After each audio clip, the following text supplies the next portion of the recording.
Good morning. How are you, Alan? I can't hear you. Can you hear me? What's going on? We try now? Yep, I can hear you now. Can you hear me? Oh, right. You've had your mic switched off. Yeah, I don't know what was happening there, but that was true professionalism. Excellent. Excellent. Tremendous. It's those bastards again this weekend. It's time to destroy them imbeciles from London, Dublin, Singapore, and all the rest of them. And a really fascinating, I think, a really fascinating derby match due to a whole, a lot of circumstances. They're obviously without, well, they've got a temporary manager. I'm not sure if he's a temporary or could be their real manager. They were obviously a couple of months ago. A lot of United fans told me they were back, and then suddenly, even though they were back, they sacked the manager, and they're not back anymore. But now they'll probably be back again because of the manager. And then City, interesting at the moment. We've had a lot of downers from City fans in recent weeks with a couple of draws, but we're actually, is it 10 games without defeat now, or it might even be 11? And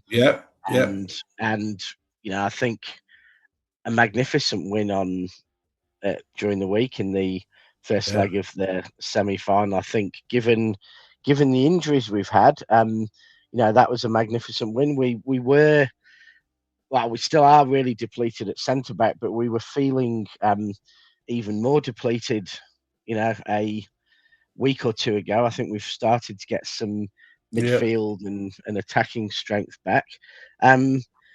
Kids playing at centre back.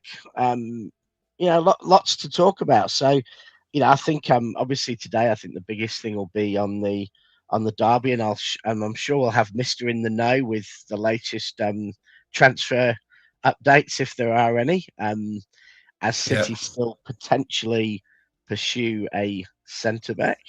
So I think, I think I'd like to touch first on the game on Tuesday, the game on Newcastle. Obviously, you and I haven't done, a post-match or anything else. So I'd like to just touch on that a bit, maybe quickly on the absolute farce of VAR, which, reached new depths, I think, this week, and then we'll obviously move on to a brief chat on any transfer news with Martin, and then move on to the big topic of the day, the derby. And I think what team would we pick for the derby? Because I think there's, for the first time in a couple of weeks, with injuries back and with Semenyo coming in, we've suddenly got debates going on in City fans about who's going to play, and realistically, in the midfield and front three, we're going to have to leave out at least probably 3 players who've been playing recently, and we would consider first teamers. So I think that'll make a pretty interesting conversation. And then any thoughts about what threat they offer us? But probably more comedy. Making the City players laugh and then catch us on his cards. Well, first things first, the Newcastle game, I thought we did very well, considering we had a young kid in central midfield, Nico O'Reilly. I thought he was, when I saw him in central midfield, I thought, oh, this is a bit different. But to be fair, the whole of the midfield did really well. He got stuck in, and I was fairly impressed, to be fair, because if we don't get the midfield right, the engine's gone. So I think first I thought young Elaine as centre half did himself proud again. He looks a hell of a talent. Yes, he's going to make mistakes. He's a kid, so he's going to. So we have to accept that. And at the moment, with our injury list at centre halves, I really do think that we can't do anything about it. We just got to go with it at the moment, and hopefully we get through to when players come back from injury. But we've got to support the young lad, and he's doing really, really well. Aki is obviously in control of what's going on back there, and he's doing a good job at full back. So because he's again, they are liable to make mistakes, which we have to. That's the thing that fans need to, and it's not easy when you got a derby game at weekend, because it's a different kettle of fish going to Old Trafford with the atmosphere of a derby. So hopefully they can rise to it and do okay. I'm fairly convinced that man for man, even with our injuries, we're better than United. United hold the threat with the forward players who are quick, but they're lacking in confidence, aren't they? So we'll have to see what Mr. Carrick sets them up. I don't think they'll play 3 at the back. I think they'll play 4 at the back now. Yeah, with certainty. Yeah. So and a derby is a derby. Anything can happen in a derby match. So hopefully we beat them. We have to get back to winning ways. We've drawn our last 3 league games. So a win is essential. I'll just say hello to everyone in the chat. Being Luddites and being old, Alan and me, not normally hosting together. We are going to have a longer show tonight, and we're going to have Martin joining soon, and others joining as we go on through the evening. So we'll try and keep an eye on the chats. Hello to everyone in the chat. We'll certainly come to those questions about who we start in the derby and everything else, and we'll certainly talk about that, and we'll talk about that again through the evening. But you know what, you said a point about Elaine slotting in, Alan.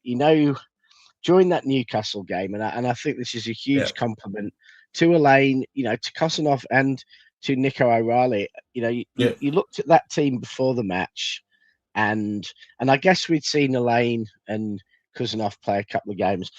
In the games Elaine and Kosanov have played so far, I've almost forgotten it's not Guardiola and Diaz. In the past, when we've had centre backs come in and Heiss has played, or Simpson Puzzi, and we've had real makeshift centre backs, Fernandinho, I've really been aware. And you're watching the game and you're thinking, I'm nervous when the ball goes through. When Elaine and Kosanov have played, I've almost forgotten. My mind has gone away from the fact it's them, and it's comfortable about that situation. Both of them are, Kosanov's obviously very quick. Elaine's no slouch. He's got reasonable pace. No. But to me, the best thing about Elaine is for a 20-year-old, and you know, I'd heard amazing thing about him from Watford fans. You know, they had heard that he was way above their level. You know, he had done really well on his loan, but on the ball, he looks so comfortable. You know, He does. when he's Yeah. been passing it back to the keeper or passing it out or anything like that, he just looks like he's played 100 games for us. And you know, Yeah. I said to Martin, I think he's slotted in the side almost easier than any youth player I can remember for a long time, even more Yeah. than Nico O'Reilly. It's 3 games, you know, and you know we need to see, but you know it's wonderful to see a loan that's been so positive to a player, and you can see his comments about Watford and the Watford comments about him. That it's a loan that's really worked well. So hopefully, you know, we look at what we, you know, when we're sending out our next, you know, next star or two. Hopefully, we look at Watford again because I think a lot of our loans haven't worked. A lot of clubs haven't done the right thing, but I think Watford have, and I think we should, you know, we should possibly look Yeah. to them, you know, to give, you know, our players a chance because I think Elaine's been fantastic. And then, you know, I'll say the same with Nick O'Reilly. We have for years, whenever our number 6 has been out, we've been, you know, a bit of a disaster. You know, Yeah, we we have. had for ages we had Rodri and no one backing him up, and you know, when anyone came in, the whole team did not play well. Nico has come in, you know, this season, and you know, started to make that his own. And you know, we played this season in a way in many games where, you know, we didn't miss Rodri massively. Things felt okay with Nico, but when I saw the team with neither of them playing, I thought disaster again. And you know, the way the team played, O'Reilly in front of the others, uh, I didn't notice again. I didn't notice that Nico and Rodri weren't playing, and that's a huge compliment to them. Um, you know, and no, there's no team that had gone to St James's this season and held them to a clean sheet.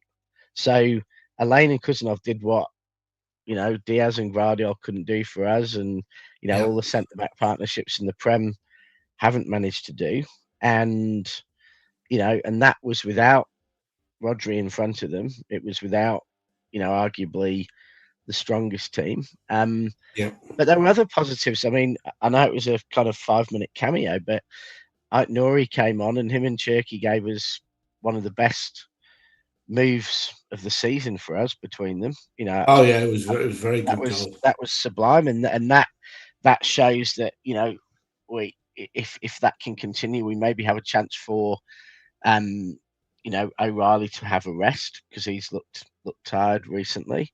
But I thought, you know, I thought the whole team played pretty well, with the exception of the VAR officials, because I've watched that non-goal back and that VAR decision a dozen times Crazy, since, crazy, crazy, and crazy.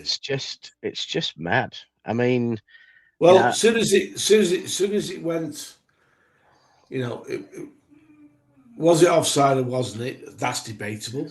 Okay, but as soon as it went back to the referee and yeah, to make a call on it, um, basically told me that it wasn't offside. yeah. I'm just thinking, what was going on? Because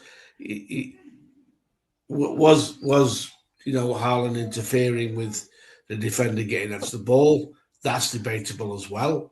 Well, Um, you know, I saw a great analysis. I think it was the ball took about 0.15 seconds to go into the goal, and it was yeah, 2 meters from the player. In the Olympic final in 2000, and I think it was 2012, in world record time, Usain Bolt's reaction time to get a centimetre off the blocks was 0.146 seconds. So the yeah, Newcastle defender would have to have covered 2 meters more quickly than the fastest man in history and the fastest race in history covered effectively the first centimetre. And he'd have had to have done that from a standing start whilst holding Haaland not off the block. So, uh, you know, Superman, couldn't have affected Semenyo's goal from where the Newcastle goalkeeper and It was defender were. it was a crazy when they've gone too far with the rules, haven't they? Let's be honest. Yeah. They've just gone too far. You know, And we had a Haaland was goal. behind the keeper, so it's not like Haaland's stopping the keeper from running, jumping, catching the ball, because the keeper, was. I mean, that's why he was offside. He was offside because the keeper was the one who made him offside, not the Newcastle defender. But so it's just absolutely farcical. And the idea that Haaland's there, Haaland's in the box, all Haaland wants to do is get away and score a Yeah, goal. And yeah, he's grappling with the defender. The idea that that's Haaland trying to stop a defender, I mean, what absolute nonsense. If there's one person in that box who wants to score, wants to be free, wants to be unmarked, it's Haaland. And if there's one person in that box who doesn't want to be free, wants to be on Haaland, wants to be holding him, it's the defender who's marking him. So, yeah. I mean, to me, even if you say in that midst of limbs, I can see Pope's foot is in front of Haaland's and Haaland's Yeah. technically offside the moment Semenya hits it. Superman, well, actually, maybe Superman could, and maybe an American marksman with a weapon could have shot the ball. But no defender from a standing start holding a defender is going to move 2 meters in the time that Usain Bolt can react off the blocks. It's just ridiculous. So It was. I was watching it. It's such a level of lack of common sense to even think. And to be honest with you, when you've got 12 limbs kind of stuck in there, and one toe comes out just behind, and the bodies are all intermingled. The idea that you can actually prove or tell who is offside is nuts anyway.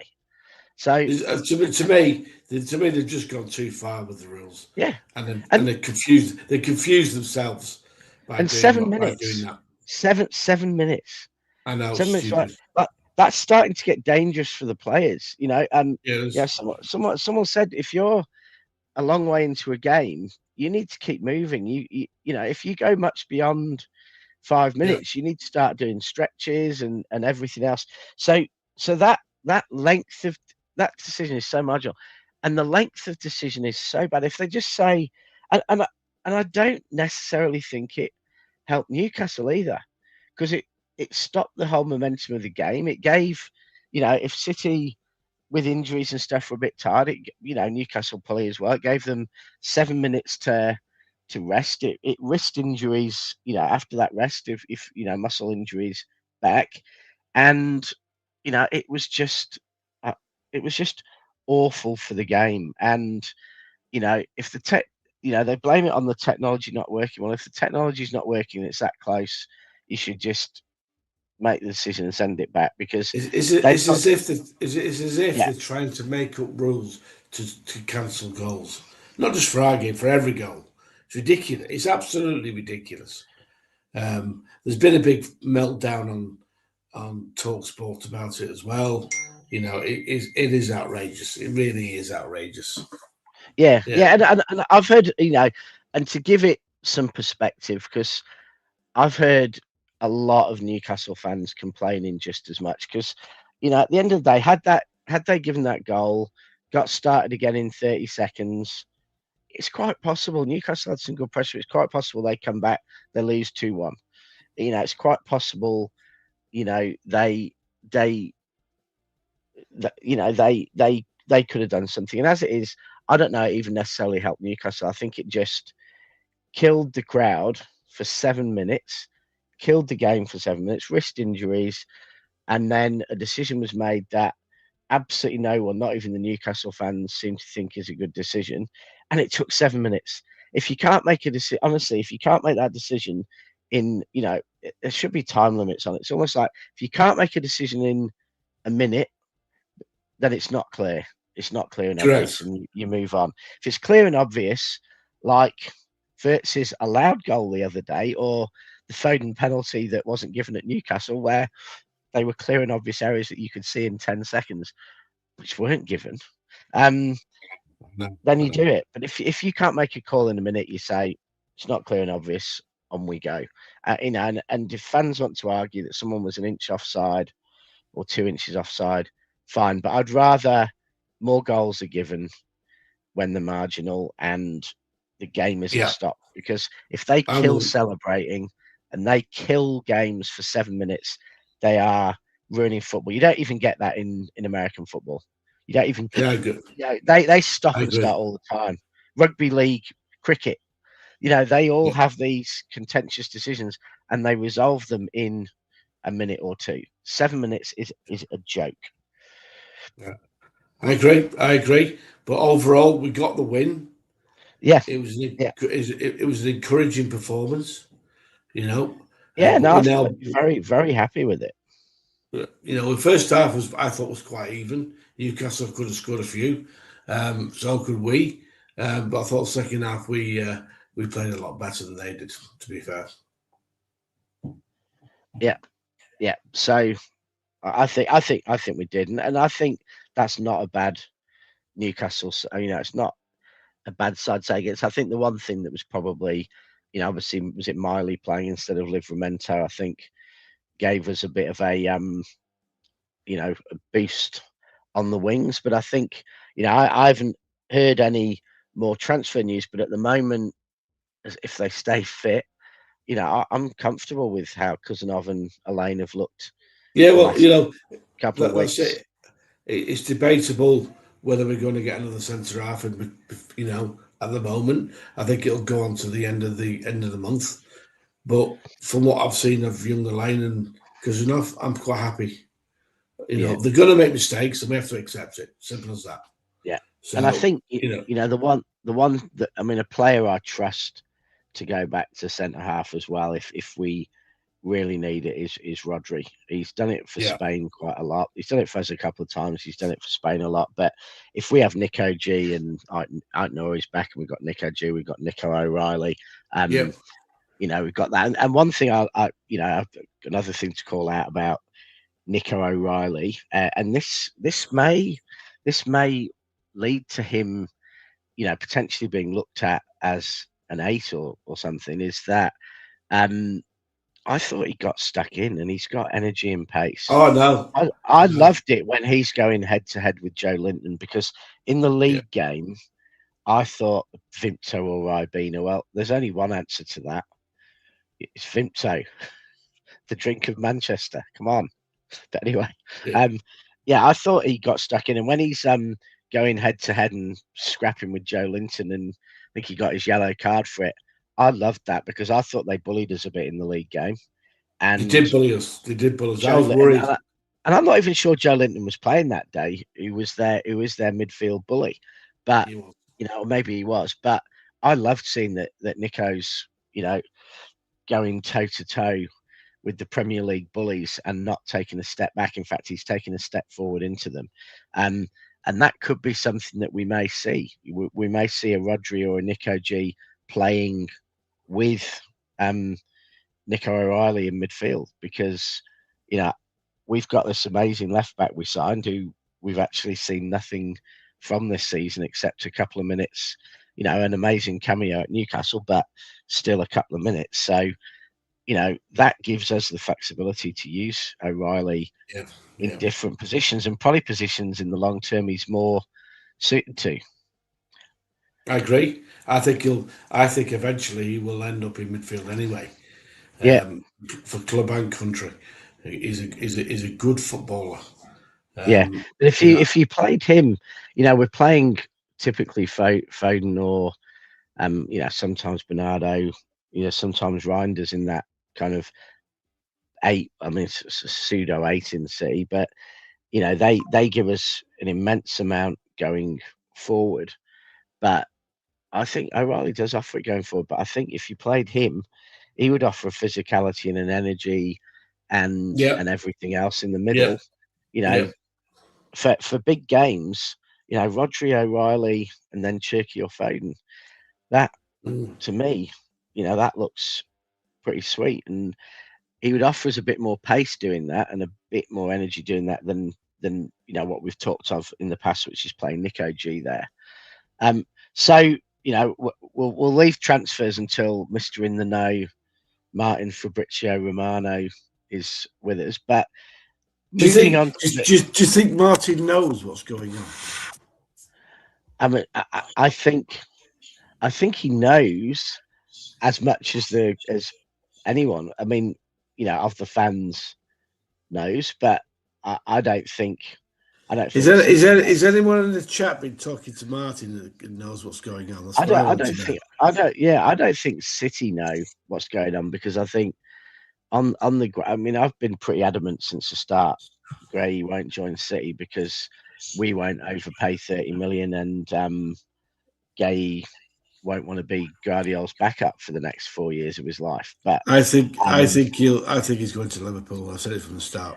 Well, yeah. I mean, if he goes to Liverpool, he's their number one defender, and right. Because Van Dijk's now past his peak, and Konate's no good and doesn't want to be there. So for me, it's the same when Arsenal fans going to sign for Arsenal. The only way he signs for Arsenal is if they sell Saliba to Real Madrid. So I guess in an ideal world, I'd want him to go to Arsenal because I think Saliba's better than him. So if Arsenal go from Saliba to Gay, for me, that's a positive thing. But I just don't see why you'd go. Saliba and Guardiola are better players than Gay. So I don't see why you'd want to go and sign for a club and play behind them. But City normally would have walked away from this weeks ago, but I think they're just nervous because there was a crisis.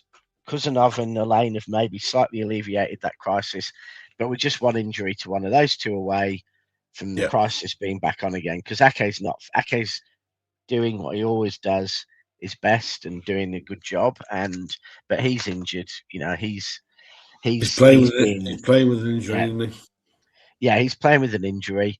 We don't know about Stones. I mean, he's got an injury that Pep doesn't even know about. He could be supposed to be back last week, this week, but there's no. So I think Diaz was it early February. Seemed to be the go, and then Guardiola's out for the season. So I hate to say this, Rich, because I know you love him, and I do as well in a way.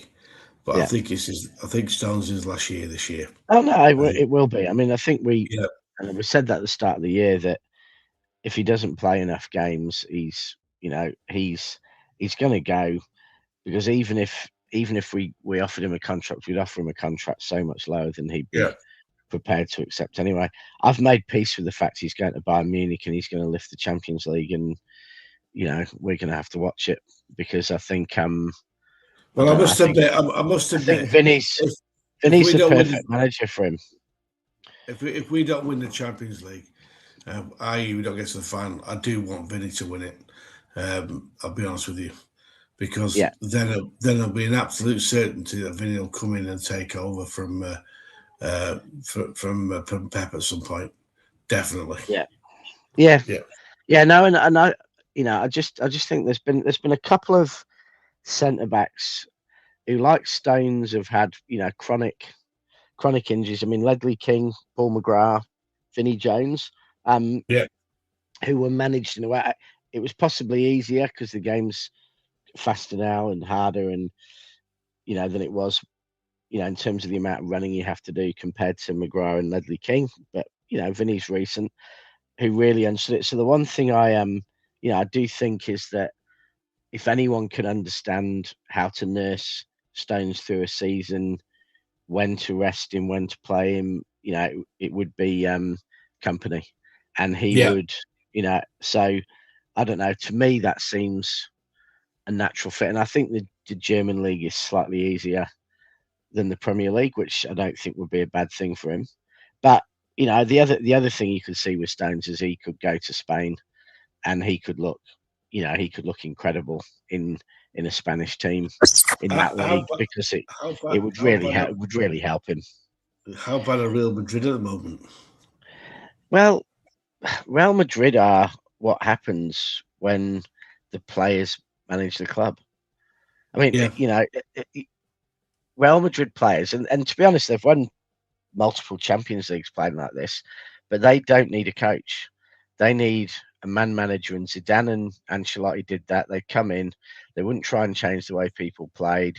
They'd try and get, the best players in a position and just play them together. And, if they didn't want to do something, they didn't push it too hard. Yeah. Alonso's a system coach. Alonso's like Guardiola. Like Guardiola would be a disaster at Madrid. It'd be the one Yeah. club he couldn't. I mean, he wouldn't manage them in a million years, and he hates them. But it would be the one club in the world Guardiola couldn't manage. He would never go to. He wouldn't And go I there. think Alonso's just fallen foul for that. He said they need to be fair. The players don't want to be fair. He said they need to push to press more. Players don't want to press more. And Madrid being what they are, the chairman and the board will side with the players, not with the manager. So basically, you've got a manager. On that fitness point, do you feel that Erling needs rest when Mamouche comes back? I think all players need a rest. I think he is slightly tired. I think he's played a lot of football. So I'd like to see, in a few games, us play Mamouche and give Erling. I'd almost like to see us send him off for a week in Portugal. I watched a bit of him yesterday playing golf, and I think he does. He's not very good. He's not very good. He needs a week in Lagos to go and work on his short game. I think. He can hit it a long way when he actually connects with it. Yeah, but he's no idea where he's going, has he? He's just no idea. His dad needs to give him a few. His dad looks like he's played a lot of golf, to be fair. Yeah, his dad looks like he can play, but Erling's got no idea whatsoever. Yeah, so I think it would be good for City to give him a week off in the sunshine, get him to go in there, practice his short game. I think you'd give him a good idea at golf, mate. I'll be honest with you. Yeah, it would take me 2 drives to get it as far as him, though. I mean, on some of those shots, I mean, actually, sometimes he just hit it 20 meters into the water. But it's just so everyone knows, Rich played golf with Spencer Pryor a few weeks ago and gave Spencer a good hiding at golf. So people who don't know Spencer, he used to play for City in the Joe Royal days. Yeah, I think if he played more, he's got some good potential. Like a lot of sportsmen, good potential, can hit it pretty well. He talks a good game. He was telling me he talks a very good game. Yeah. I talk a good game as well, but don't always produce. But so going to the derby, we've got some selection decisions to make. I think at the moment, are we going to play Ake, O'Reilly, or Aït-Nouri at left back? Depending on that, are we going to stick with the lane? Well, first thing, I take it Gonzalez and Rodri are fit to play at weekend. Is that correct? I believe they are, and I believe Reinders and Foden and Cherki are fit, and Semenyo and Doku are fit. Bernardo's fit. Haaland's fit. Obviously, Mamouche isn't back yet. They've got a 3rd, 4th place playoff. At the back, I think O'Reilly, Nunes, Ake, Kuznov, Aït-Nouri, and Elaine are fit, and Donnarumma. So we have arguably got,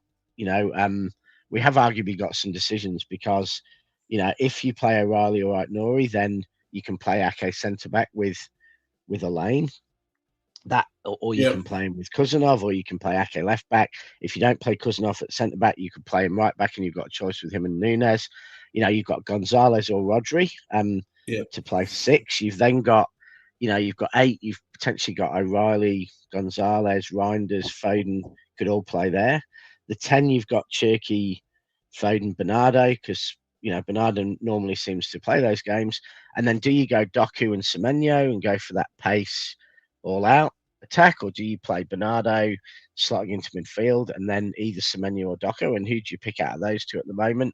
I'm looking at that team and I'm thinking Haaland and Donnarumma are probably nailed on, and whatever happens to play. But the other 9 positions, are potential discussions. So I think we should I go think I think through I think I and think Aki chat. will, I think Aki will play for experience because you're playing at Old Trafford. I So you think think that's he'll a play? definite. But do you think they'll play him left back, or do you think they'll play him left centre back? I think they're playing left. I think they'll keep the defence the same.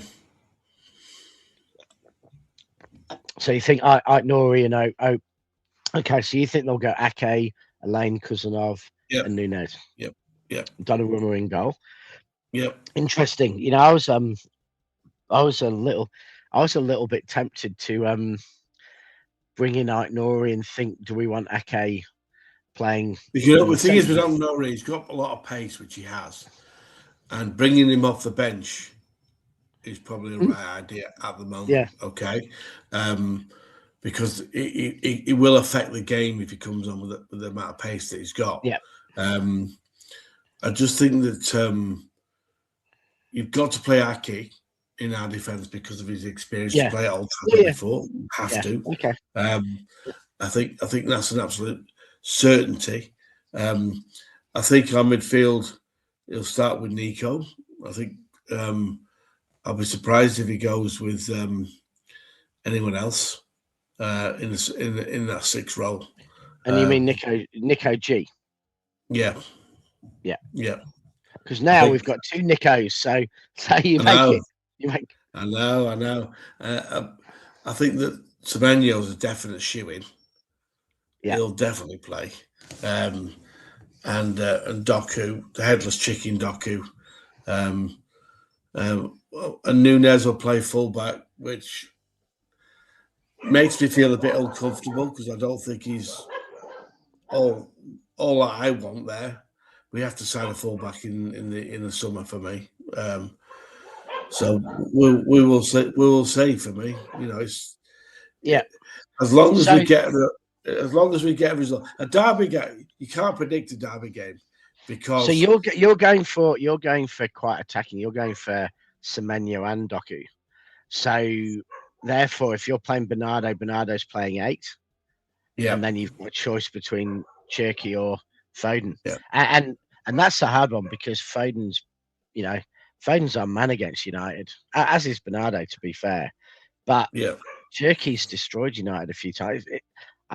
I have to say, I think it's hard not to pick Cherky for United.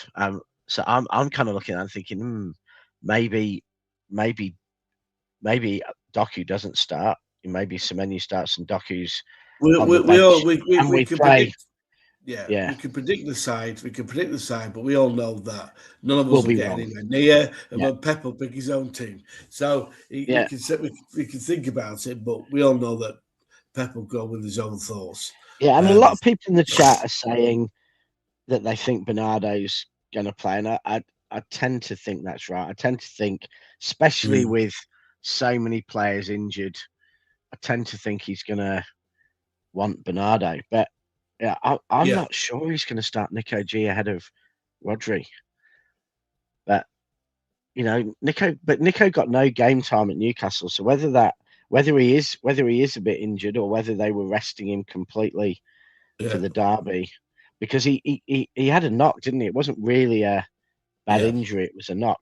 But I think the universal opinion is Bernardo's playing. So then the question with Bernardo is he going to play nominally on the right wing, and that gives us 4 of those midfield positions, or is he going to play 8, in which case we're slightly weaker in the middle because we'll but then we've got Semenyo and Doku going at their defense, and it's a difficult one because I kind of my feeling on the derby. I said it to Matt. You never be too confident or too overly happy in in derby matches, but I kind of feel that the first 5 or 10 is going to be really crucial. I think if we can get on top of them, get our foot on their throat, I think they could collapse like a deck of cards. I think there's I think if we such I hate that.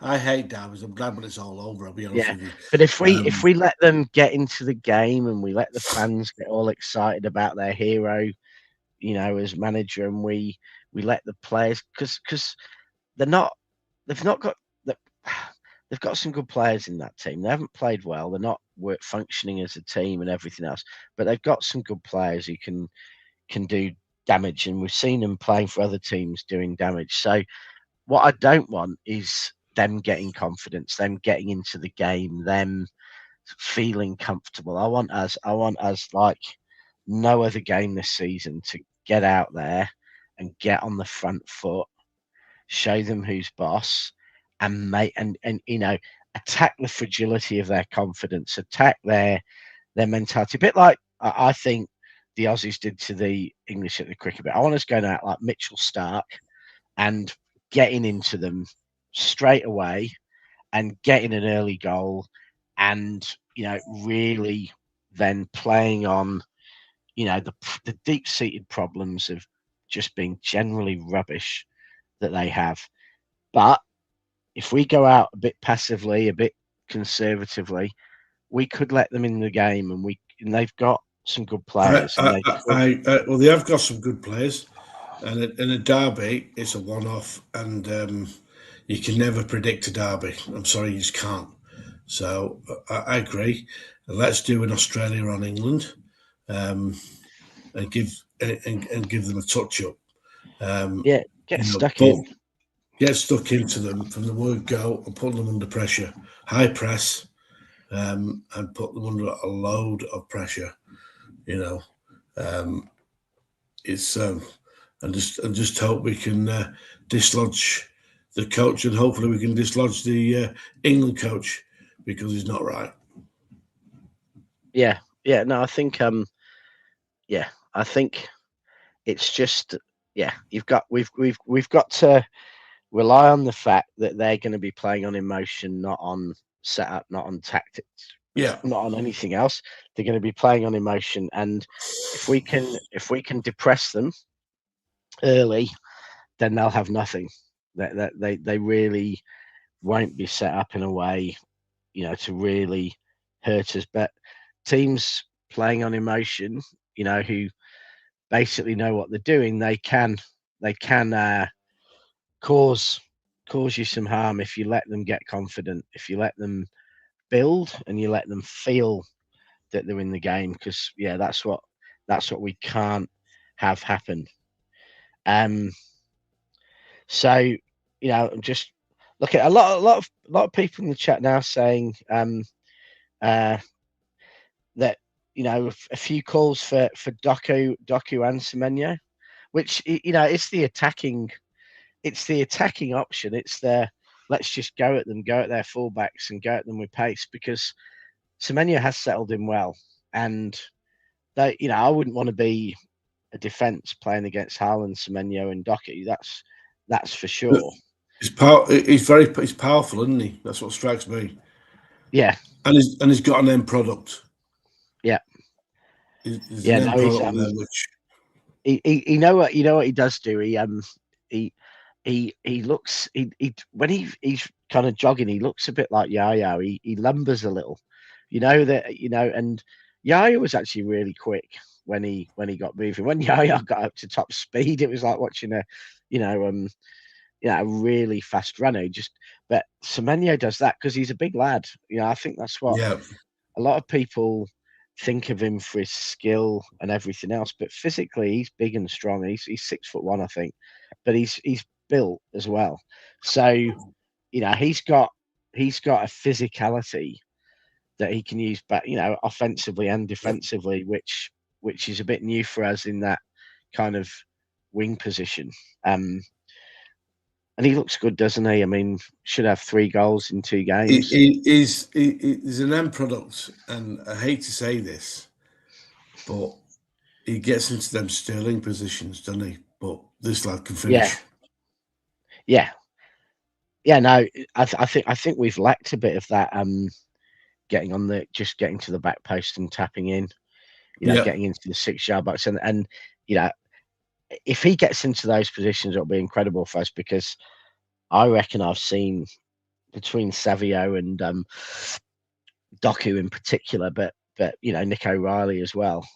We must have seen 200 crosses go across the goal Oh yeah, in the and no last two one's seasons, and and no no one's one's been no getting one's there. there or close to it. And if someone can go in and get, I don't know how many we have a season. It must be at least one a game. But if we can get someone into that position, just putting in every third one of those, we'll probably add another 10 goals a season to our goal Yeah, scoring, and that will change exactly. a few games. Yeah, it's and going to be because I'm not in the Imperial this weekend. okay, I'm down in Tassie, yeah, helping my mum because she's not well, and my sister's away at the moment. I've got mine in two puppy Labradors at the moment. You might be able to hear them under the desk. They're running around like crazy. no, So they're there you go. a lot better behaved like my dogs. I haven't heard them. My dogs are I know, but normally I've got two chipped in with their opinion on things. I know. So yeah, I'm down in Hobart, Tassie, and the weather's not that good today, and it has been for the last since I've been down here. It's been overcast for the last 3 days. So I'll be watching cricket on Saturday afternoon now. Yep. South Hobart, Sandy Bay. We're watching that weekend, so we're doing that, and then watching the derby in the evening. So Yes. early kickoff. Yeah. No, it's nice actually to have an early derby. 11. No, 11:30. 11:30. Yeah. We Um. don't have to. We don't stay up till I'm 3 in the morning. well, Yeah. and you can actually watch it and go to bed after and have a bit of a sleep in. It's Yeah.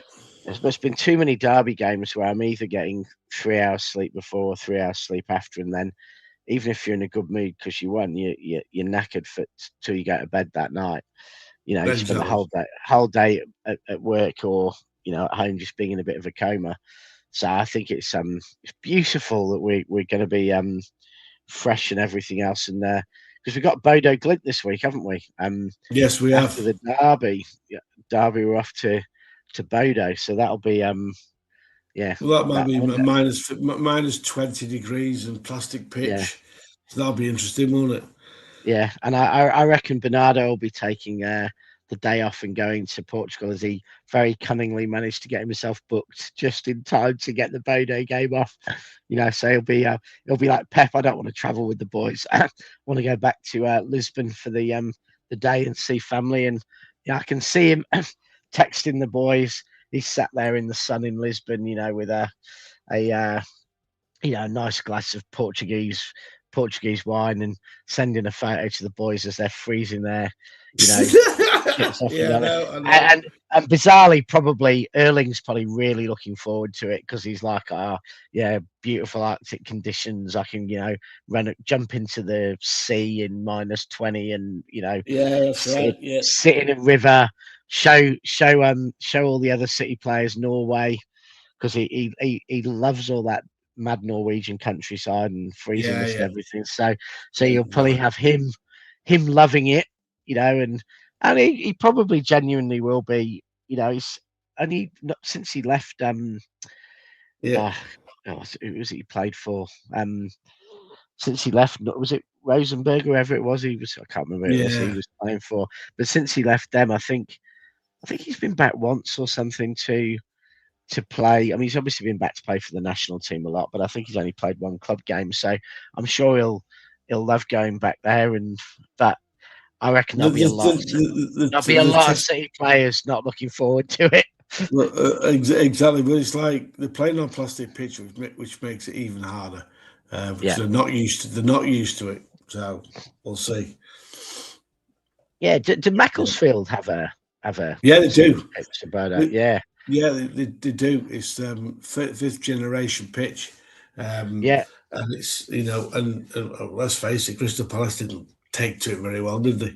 No, and I was watching that game and I'm thinking that's definitely plastic, but the standard of them, I think they're hybrid, aren't they? They have some actual natural grass going in them, as well as their kind of plastic. And you're looking at the pitch, and it looks like it's grass, but it looks perfect. So it's not grass because there's not one single divot in it. And I was like, I haven't actually been out on one of those, fifth gen, those new hybrid ones. I'd be quite interested to see what it's, have a kick around for 5 minutes, see what it's like. Yeah, yeah, Um, exactly. yeah. So So I'm trying to work out. I'm trying to work out what cap you've got on there. Who is it's that? it's a Toronto Blue Jays cap, but it's one of Okay. those kind of new era special caps, that but it's Blue Jays, the one and only Blue Jays. Yeah, I should go and join Vater on a Yeah, exactly. Blue Jay Toronto. Yeah. Mancunian Blue Jays or something. But have you been to watch Melbourne? Have I been to watch? But I've not this season. I haven't, because I've sort of like bored with the A League, because the standard is probably level Ratcliffe Borough standard, and they're doing quite well. Ratcliffe Borough is pretty poor, mate. To be honest with you. Yeah, I think someone's asked. Yeah, someone's asked in the chat as well. Don't Premier League pitches have some plastic in? There is supposed to be in a lot of pitches like almost plastic weaved into it somehow. So Yeah, all all the pitches now are so hybrid. hybrid and everything else. I remember, I Yeah, watched a bit of that Welcome to Wrexham, and they had to pay £400,000, I think it was, to fix a Division Two, to completely relay a Division Two pitch. Now, back in the day, you could, lay your lawn for about 10 quid and a packet of fertilizer. But I mean, it could be anything up to, I think, getting on for $1 million to lay a Premier League pitch now. It's because they're yeah. using such high tech. It's the governor, so Oh, excellent. he's here. He's here Yeah, at I last. said, I said to Martin, if the governor's joining, he'll probably join us late because they've got blooming Queensland time, haven't they? So Yeah. you're still 7 a.m. now, aren't you? Yeah, 7 o'clock. Yeah. Yeah. Dave's thought This over, is yeah. something that Australians never understand, but Yeah, I Queensland, know. for some bizarre reason, decides to not have summertime in case, I don't know if it wakes up the cows early in the north of Queensland or something. So, Oh, yeah. so you have I still don't get it. three big cities in Australia aren't that far apart.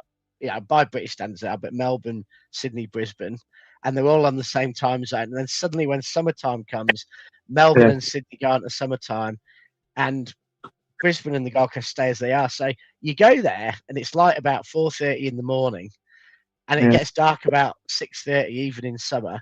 Everyone has to get up and do their exercise and walk their dogs at 5 in the morning, and then all these people, and then the Gold Coast is on the border with New South Wales. So all these people who live and work either side of from the Gold Coast down into the northern New South Wales have an hour's time zone difference and spend the whole summer complaining that they go to meet someone for dinner and someone's an hour late, and Unbelievable. madness. But anyway, welcome. Yeah. So, Governor, I mean, we've been chatting so far. Basically, talked a bit about Newcastle and the performance. Nico O'Reilly in midfield, Elaine and Kuzanov slotting in, so we don't even notice it's them playing. And then for the first time in weeks, we've actually got some, enough players fit, mainly outside the defence, that we've got some decisions for the derby. Do we start Nico G or Rodri? Do we start Ike Nori or Ake or O'Reilly? Do we start Chucky? Do we start Foden? Do we start Reinders? Who plays? Can you play Doku and Semenyo? So, what are your thoughts? What are your thoughts on Newcastle top level, and what are you thinking about the lineup for the derby? Well, for the derby, I would go straight away. I would go with Foden and Rodri, and I'd bring Turkey on at half time. Depending on the score, how we're going. Depending on how the score's going, really. But I would bring Turkey on second half. Yeah, and would you start? Like Alan says, we can't do nothing about the back line. The back line just picks itself. Do you know what I mean? Yeah, but I mean, even that. We had discussions on the back line because Alan was very much, we start Ake left back. We need Ake playing for his experience, but we start him left back and we keep the centre back. So I'm a bit more inclined to say start Ake left centre back and maybe, you know, with Kusnov or Elaine. So I think we No, both thought Nunes is playing, but we weren't quite sure how we use Ake. Do we use him centre back or do we use him left back? Because we thought we no, both want him I playing. would have Max and Cousin there, and I'd have Yeah. O'Reilly. Yeah. And then I'd play So O'Reilly. Then you can always change him with Nori. Do you know what I mean? Yeah. Do you drop the experience of Aki to be in charge of it then? Yeah, I would. I'd try and save Aki as much as I can, you know, and bring him on when you need to. If there's any injuries, that's when you bring him on. Yeah. I reckon won't the run him into physios, the ground. yeah, You know what I mean? the physios would love that because I think he's playing injured. So, yeah. Yeah, that's what I mean. I'd put him on the bench, and if we need him, we need him. Okay, so there you go. I mean, it's not going to be easy for Pep because we've got 3 different defences. So between the 3 of us, He always and then surprises us anyway, doesn't he? Like he did with Nick O'Reilly and playing in midfield. He always does something strange, doesn't he? probably be John Stones is back. You know, Oh, shit. you know. What was the goal with Nico G not playing Newcastle, not even on the bench? Was he injured? Yeah, that's what we were asking. Was he being totally rested, or was Yeah. he? He's supposed to have had a bit of a knock, and you know some rest would benefit him. So I don't know whether he's been totally rested so that he is ready for the derby, or whether maybe when Martin comes on, I'll have heard. Because that was my plan for Newcastle. My plan was to play Nico G, save Rodri for the derby. Yeah. I mean, remember, it's only the first leg. Do you know what I mean? Yeah. It's not a one-off game. Rodri only played half an hour at Newcastle, so you know I think Rodri can start. I mean, that's where again, Alan. You know, I was going to start Rodri. Alan was going to start Nico G. So you know, where do you stand on that? If they're both fit, do you start Rodri or Nico G? I would start Rodri straight away. We've got to be on the front foot right away. We've got to batter these people. We've got to hammer them. Yeah, hit them hard early. Stay on the front foot. Don't give them no respect whatsoever. Yeah. So you said Rodri, and then you said you would have Foden and Cherky come on. So Foden 10, I assume. So who would you play number 8? Foden. Yeah, who would you play number 8? Who would you play 8 if you're playing Foden 10? I actually prefer Foden in the 10 myself, not 8. Yeah. But yeah. So would you go Bernardo? I would have Bernardo beside Rodri and let him do just let Rodri do just let Bernardo do his thing. Do you know what I mean? Yeah. Now I think even in the chat, I think most people think Bernardo plays because Bernardo's great in the derby. You know, I think he's Foden as well. To be fair, I just think my view is that Pep's going to be a little bit more circumspect, and I wouldn't be surprised if Bernardo starts on the right and slides back into midfield, and we see Reinders or Foden at 8. Although I'd like to see, and the derby's not the day for it, but I'd like to see Nico O'Reilly playing 8. You know, I thought he looked great in midfield against Newcastle, and I think imagine his physicality. You know, we talk about signing Elliot Anderson, but I'm just thinking, what do you think their centre backs will be? Do you think? Obviously, I think they'll put Maguire in there, but I'm looking at Haaland to smash, like just to bully heaven. Do you know what I mean? But I must admit, I think they'll put Maguire in. Yeah, I haven't paid huge attention to who's been playing for them. I mean, I've watched it, but it's normally laughing as the other team scores goals against them. So you think that it'll be Maguire and Heaven and? Yeah, but I don't know. It's either him or that little rat at the back. What's his name? Martinez. Yeah, Martinez. I love Governor. I love the way you're talking about our illustrious neighbours. There's hatred in your voice. There's hatred in your voice every time you talk about it. We've just got to ram it home. Do you know what I mean? Don't give him no respect. Yeah.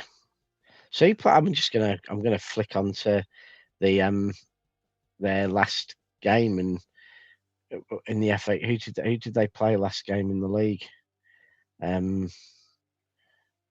me Thursday. But yeah, Is I it mean, it's Carrick, so I don't know. He's pretty technical, isn't he? So he might go with the little right at the back, and he might have Heaven on the bench. He might not trust him. Don't know. Yeah, He'll play. then, He's definitely going to play 4 at the back. Definitely. yeah. The one I want to beat up a bit at the back, actually, he's annoyingly had a few good games against us by their standards. Is Luke Shaw. I want him to get a bit of a slap. He played centre back, didn't he? Against us last season, and Yeah. but I want him to get a bit of a slap. You know, But they're, do you think he might have changed his play a bit, Pep, again? I reckon because Semenyo's come in. I don't know if he's playing Doku out wide again, which I don't really like. You know, he's better coming inside, isn't he? He's dangerous. Yeah. It looks like he's putting him out wide again. I mean, even though he was more direct against Newcastle, but yeah, I don't like him going out wide. I prefer him coming inside, but it sort of seemed that way against Newcastle. He didn't come inside. We got Semenyo to do that now. Yeah. and what you know, the player will massively benefit from when we start going more wide. The player's going to really benefit if he's playing at number 8 and is Reinders, because I think, you know, if you spread the defense a bit, then him running on, you know, being late, be lazy and call it Lampard style, but you know, running on from midfield to get goals in the centre of Haaland. I think if we have Semenyo and Doku playing, then you know, I think that's another one to consider. Is, you know, do you have Reinders, and you know, you have him running into that space, because he's got what, 3 goals in 4 games or something. You know, he started playing well, so we suddenly have got, you know, some tough decisions to make, because I think we're going to have to leave at least 3 players who could start the derby on the bench in the forward, which is good, because it means we've got 3 top players to come on and change things. But Pep's going to have to, you know, from being in an absolute crisis a couple of, you know, a week or 2 ago, we're suddenly going to have this week, you know, 3 or 4 players on the bench who probably aren't happy to be on the bench. So, you know, you can't win in football. To have, isn't it? Yeah, well, it's a much better headache to have than, you know, which kids. And then, you know, and we can't forget, I know it was only in the cup, but, you know, we've got players, you know, who can come on. Like, you know, I'd like to see Makadu come on in the Premier League when we're a few goals up and start to actually see what he looks like against. Well, that's what I always say. When he picks his team, I always look at the bench first, and you sort of get an idea. Do you know what I mean? Yeah. But you know, if we, for example, we start with, you know, Rodri, you know, Bernardo, Foden, Semenyo, Doku, Haaland, we have then got Cherky, we've got Reinders, we've got Nico G, you know, we've got Makeda, we've got some players who can come on and, you know, change up the game. I think that we won't start Doku and Semenyo. Personally, I think we'll start Bernardo or Cherky on the right, and we'll be slightly more, slightly less attacking. But you know, their defense can be got out. Their fullbacks aren't amazing, so maybe he'll be a bit more cavalier. Has there been anything mentioned about the OG? Because if we're on top, we can pull Rodri off and put Nico in, but not heard nothing about him. Let me have. I'm just going to look it up, see if there's anything in the news. You know what I mean? It's no use playing him a full game if we're well on top. Get him off. You know. Yeah. Where are you watching the game, Governor? Just here in my house. I watch it. I'll probably watch it outside. I've got a TV outside and that undercover. Yeah. It says Nico G was out because of injury. Apparently, Pep described it as an incredible injury, but there was no suggestion of any period he'd be out for. Right. It just says it's Yeah. a knock, so that suggests that it's a precaution. And let's be honest, even if he was, not that great, he would have, who's putting up comments? That's But that could be your option, Rich. Where if OG isn't injured, you could put O'Reilly in there, depending on the score. Yeah. But I think Rodri. I think Rodri's that good that we want to, Definitely. We just got to go out and do it. Like when he put O'Reilly against Newcastle, I thought, because the last time we played them, they just bullied us. They went through Nico G. And I thought, O'Reilly, Jesus, against them, but they were crap. They were just crap, weren't they? So yeah. So we talked about the team. What are your predictions? We have to give our predictions for the game. How do you think it's going to go? They usually nick one. So Alan 2-2. I reckon we might get another clean sheet myself, the way we're going. So I reckon. I'm going to go confident again, 3-0. 3-0. Yeah, no, I just sent my prediction. I've gone for 3-1 to City. I think we'll probably usually nick one. Someone annoying is someone annoying is going to score, aren't they? You can never predict the derbies. So I know. That's it. Yeah. We just can't give them respect. We just got to go out there on the front foot, get stuck into them. Don't give them any respect. Just kill the game off. Shut that crowd down. Do you know what I mean? Yeah. Yeah. No, I said to Alan, even though we're not allowed to talk about it, I said we need to hit United like Mitchell Stark hit England in the first test. We need to, from the first second of that game, we need to get on top because we are an organised team. We've got a system, we've got a process, we've got great players. They're a team who's going to be playing on emotion because they've got a new manager in. They're going to be changing from back 5 to back 4. They're going to be playing on that emotion and their base football knowledge. Real Madrid style. They're basically going to be a team of individuals playing a fairly simple format, and for them, it's all going to be emotion. So if they get, hit hard early, they're made to look a bit stupid. We score early, they could be in real trouble because once their emotions down, they're going to be there for the taking.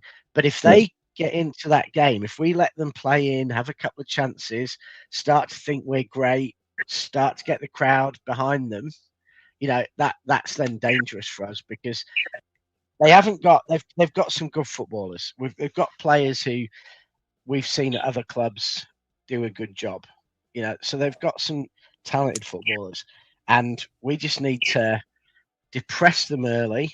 Couple of wickets first over, have their number 4 batsman coming out after 5 balls, and I think we can really do them damage. But if we let them get confident, we let them get 30 without loss after 4 or 5 overs, then they could do us a bit of harm because they've got some talent there. Do you realise, Rich, that Mark is now cursing you for talking cricket on the Derby special?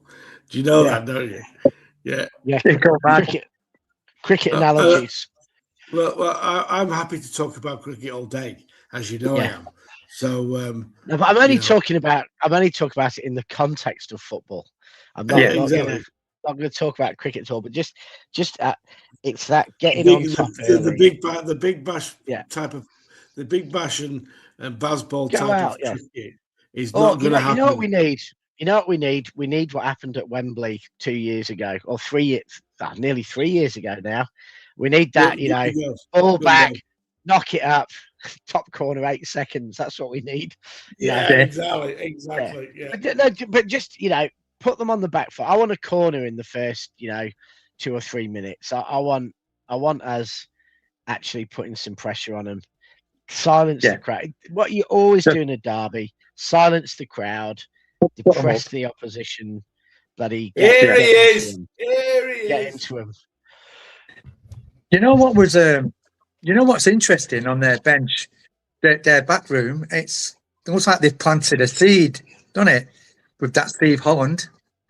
Looks like he's so nothing to do with Carrick, nothing to do with any of the United.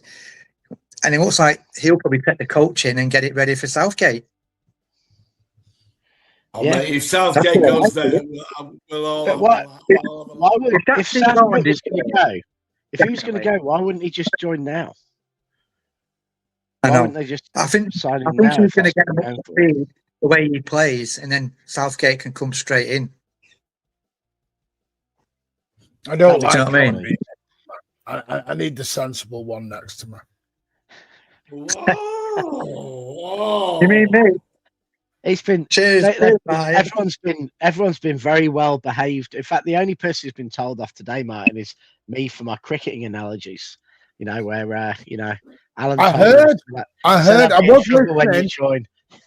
Don't worry, you've got about another 8 minutes before the real chaos kicks off, and we go into the late night part of this. Yeah. All right. Okay. I think I'm going to stay around for at least 15 minutes of that, just to Stay around. We've got loads coming on. So the one thing, Martin, Indeed. we did say that you'd give an update when you joined. Alan and me are adamant that Gay was never going to join and won't join. But have we got any news on any other players, or are Alan and me actually wrong? And maybe we do have a chance with him. It's going to be difficult. I've not had any updates. It's going to be well. No, I have. They do want Oscar Bob on loan. Palestine. Palace? Dortmund can't afford the money. It looks like. The other thing was Gay's going to be hard. I think I've always had my doubts on it. If it happens, I think it's going to be deadline day. I think Palace are going to push this to deadline day because I think Palace. There was a report out earlier on. I think if Palace will, if they're going to sell him, I think they'll sell him on their terms, and it'll be play him as much as they can in January, and then let him go in the last couple of days. Because you might as well, you've got the full thing, use him in exposure, and we'll just say, and City are looking at other targets. I fancied that Cresswell. Seems like he's going to Wolfsburg, which is a little bit of a shame because I know Liverpool, so there are a lot of clubs after that Cresswell. I know he's not got a sexy name. If he was called, Carlinio Creswinio, everyone would have the dicks in their hand and wanking over the guy. But because he's Charlie Cresswell, the boring guy from the north of England, no bugger's interested in him. It is what it is. Is that the club or is it the player? Because if you've got to persuade him to come, then Gay, if you've got to persuade him to come, that's not good. You want to come. At the end of the day, he's got a £20 million handshake on his. Would you give up 20 million quid that easy? What I mean, he's got the pick of the bunch. He can just chill. He can wait, can't he? And I mean, obviously, if we're the only team that probably want him now out of anyone. So Arsenal want him now. Arsenal want him now. Oh, did they? Okay. Arsenal want him now. I don't know what he does. I mean, the thing is, you can't sit there and say, I've got concerns about first team football at City and then go and rock to Arsenal where you've got Gabriel and Saliba to deal with. And Hecapa and Calafiore and Timber and God knows everyone else. But, at the end of the day, I've said this for weeks and weeks and weeks, and the person who contacts me about it is, and they have said all along the deal is in their hands. Mark Gay holds the cards. We're playing poker, and Mark Gay is the one who's got the full house right now. Yeah. It is what it is. As soon as a player goes into that last 12 months of their contract, they have the power. The club loses the power now. And it becomes the player's power. Because right now, technically, he can sign a pre-contract with Bayern Munich, Real Madrid, whoever he wants.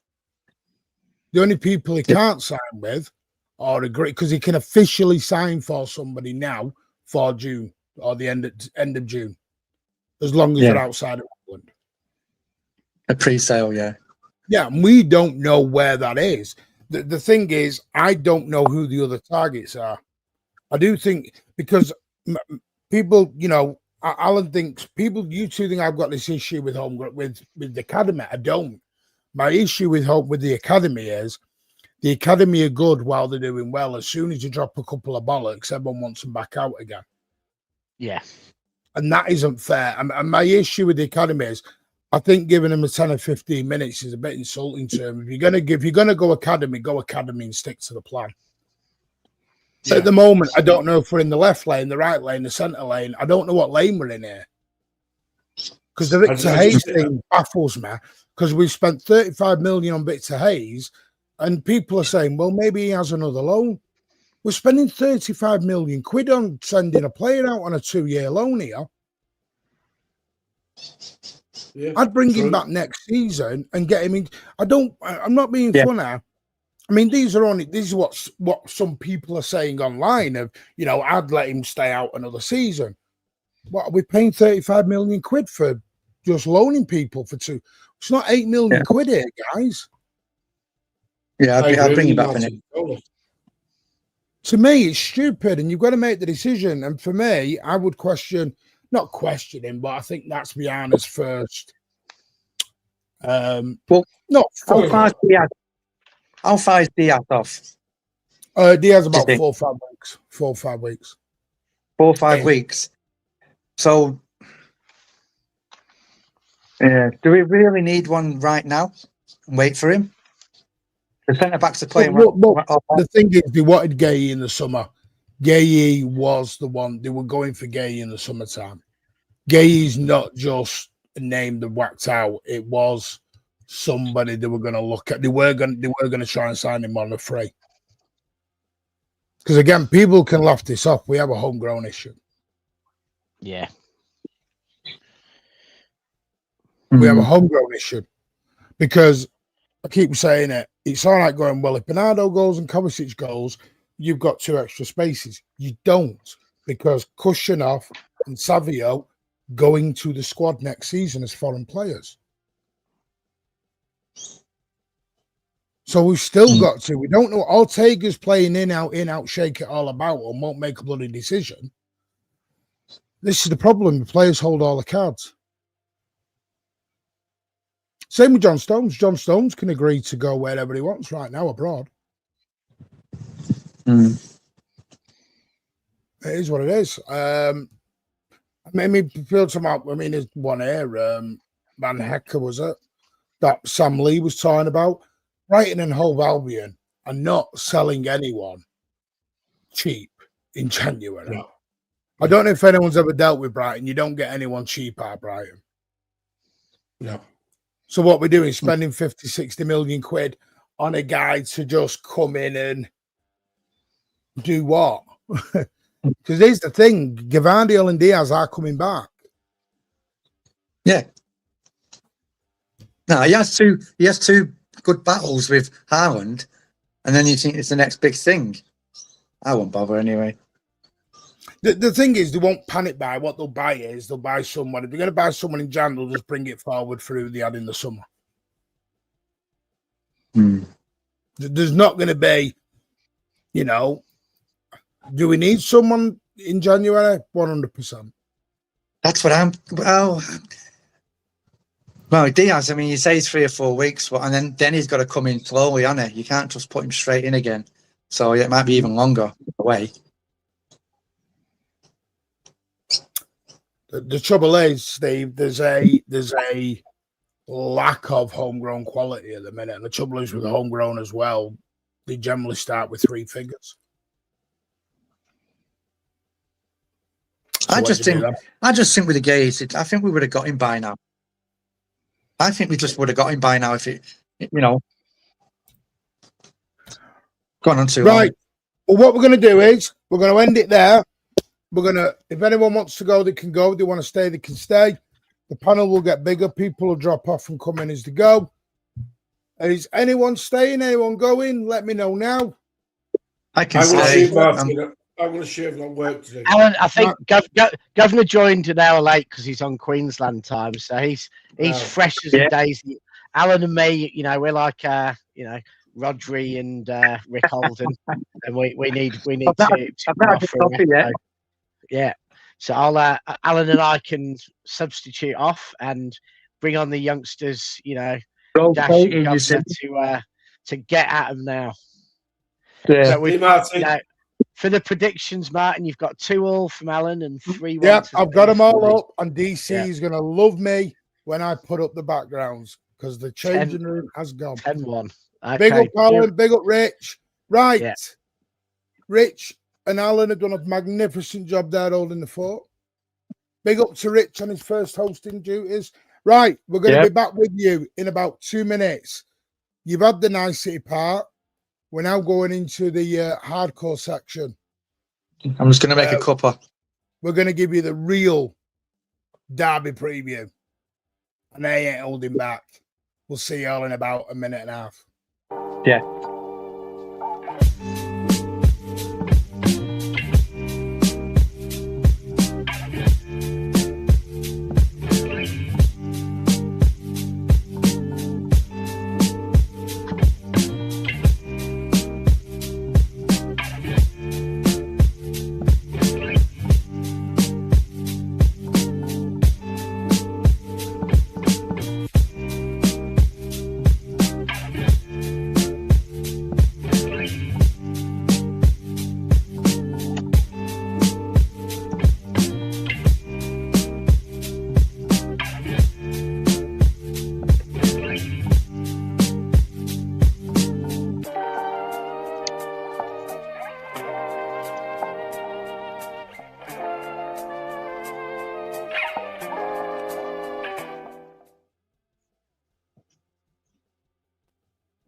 Right, good evening. My name is Martin, and I am your host for the late night Thursday part of the show.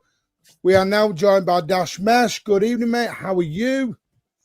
Yeah, good evening, mate. Good. How are you all? Good. And Luke, not in my lifetime. How are you, buddy? Very good, mate. Very good. Looking forward to previewing this game Saturday. Should be should be battering them because you know how bad they are. But it's a derby. But I'm sure we'll get into it as well. Yeah, good man. We're gonna have others joining us as well. Briggsy's gonna join us. I think Elliot may join us. We're gonna go through as we are going. Don't worry, JMCFC. Don't worry, mate. Right, at the end of the day, now we're getting to the hardcore. Right, you've had the niceties. Rich and Alan did a fantastic job doing it pleasantly, but it's time to take these rag red fuckers down, and we're going to take them down. The niceties part is gone now. Yeah. Now it's time to destroy the red rag twats. So, I'll start with you, Luke. Where you at with the derby? There's always nerves for a derby, no matter how crap they are.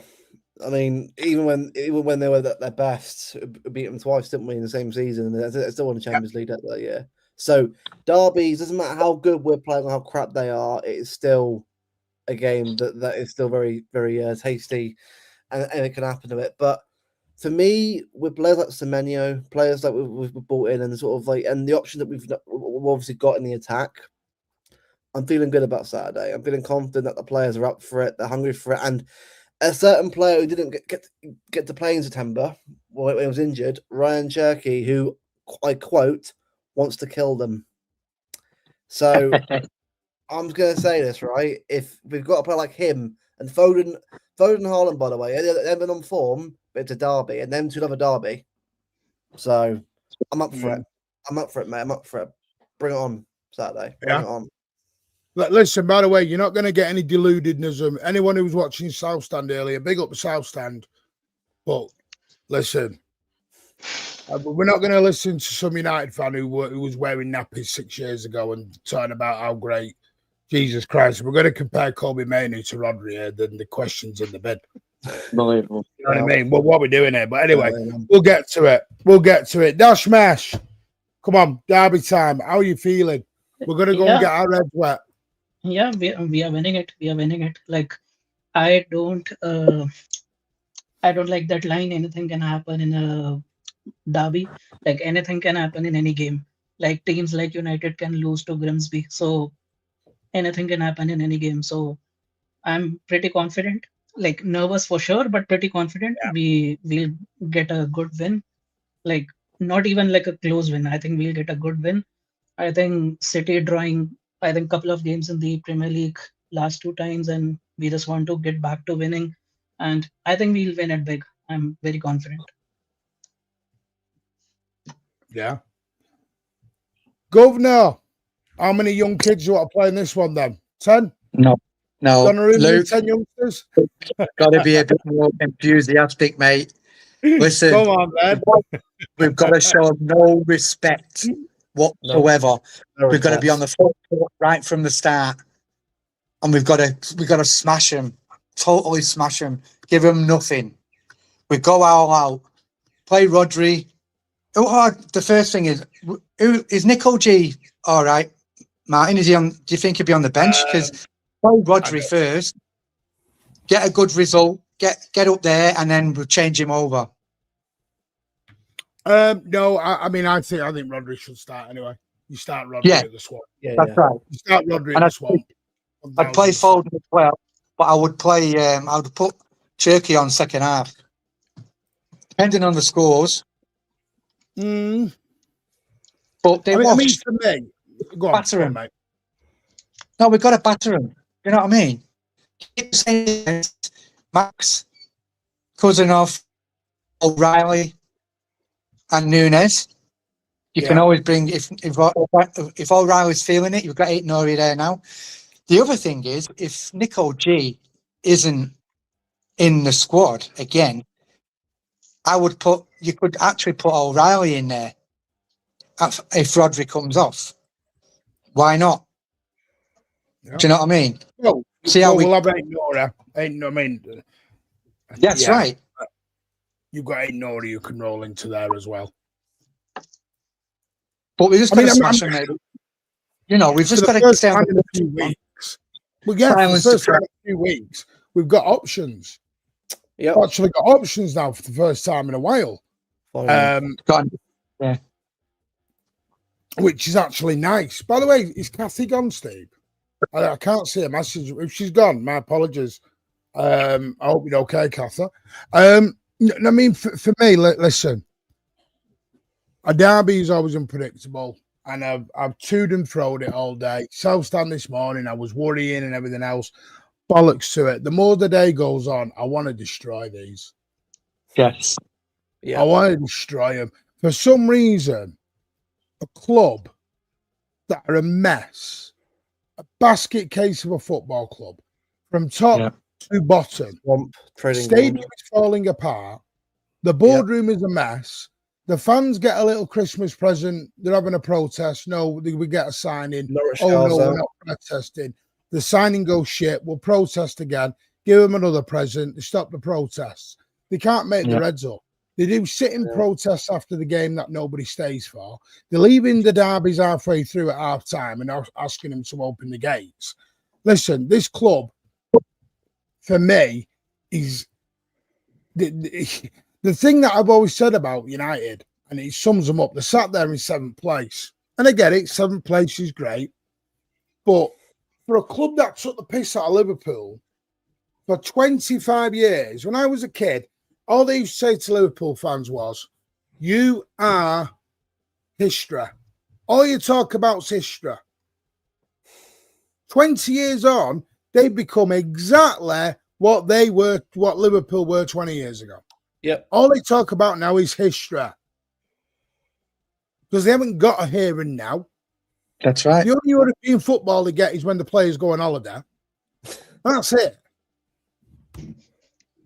They're mid-table. They're a football club.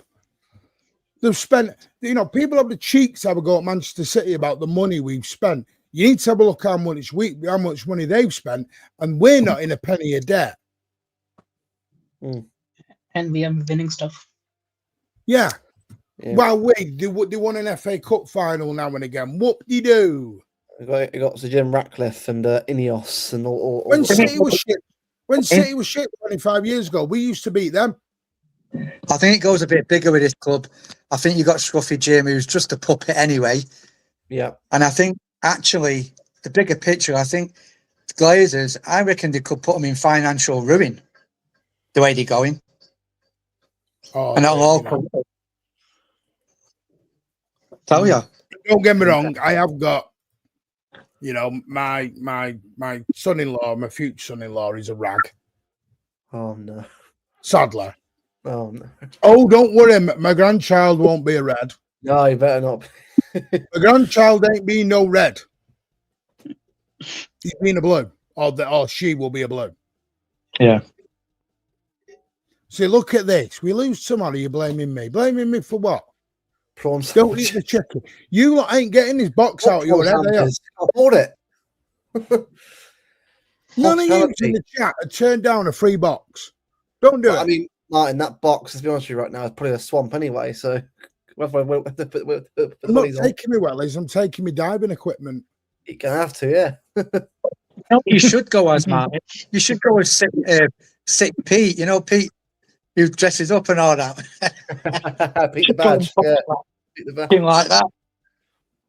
I've got receipts. Yeah. I won't get receipts at them. No, I'm just listen. I understand it's a derby and anything can happen and everything else. But if Manchester City turn up and we turn up and we play with the front line we've got, yeah, our back line is a little bit dodgy at the minute. But our front line, our midfield and front line is 10 times better than them. They haven't got a Doku on form. They haven't got a Semenyo. They haven't got a Cherky. They haven't got a Foden. They haven't got a Rodri. They haven't even got a Nico G. Casemiro is just. You know what? Everyone goes on about, Haaland. I'm sorry right now. Haaland, of all the games you want him to get back.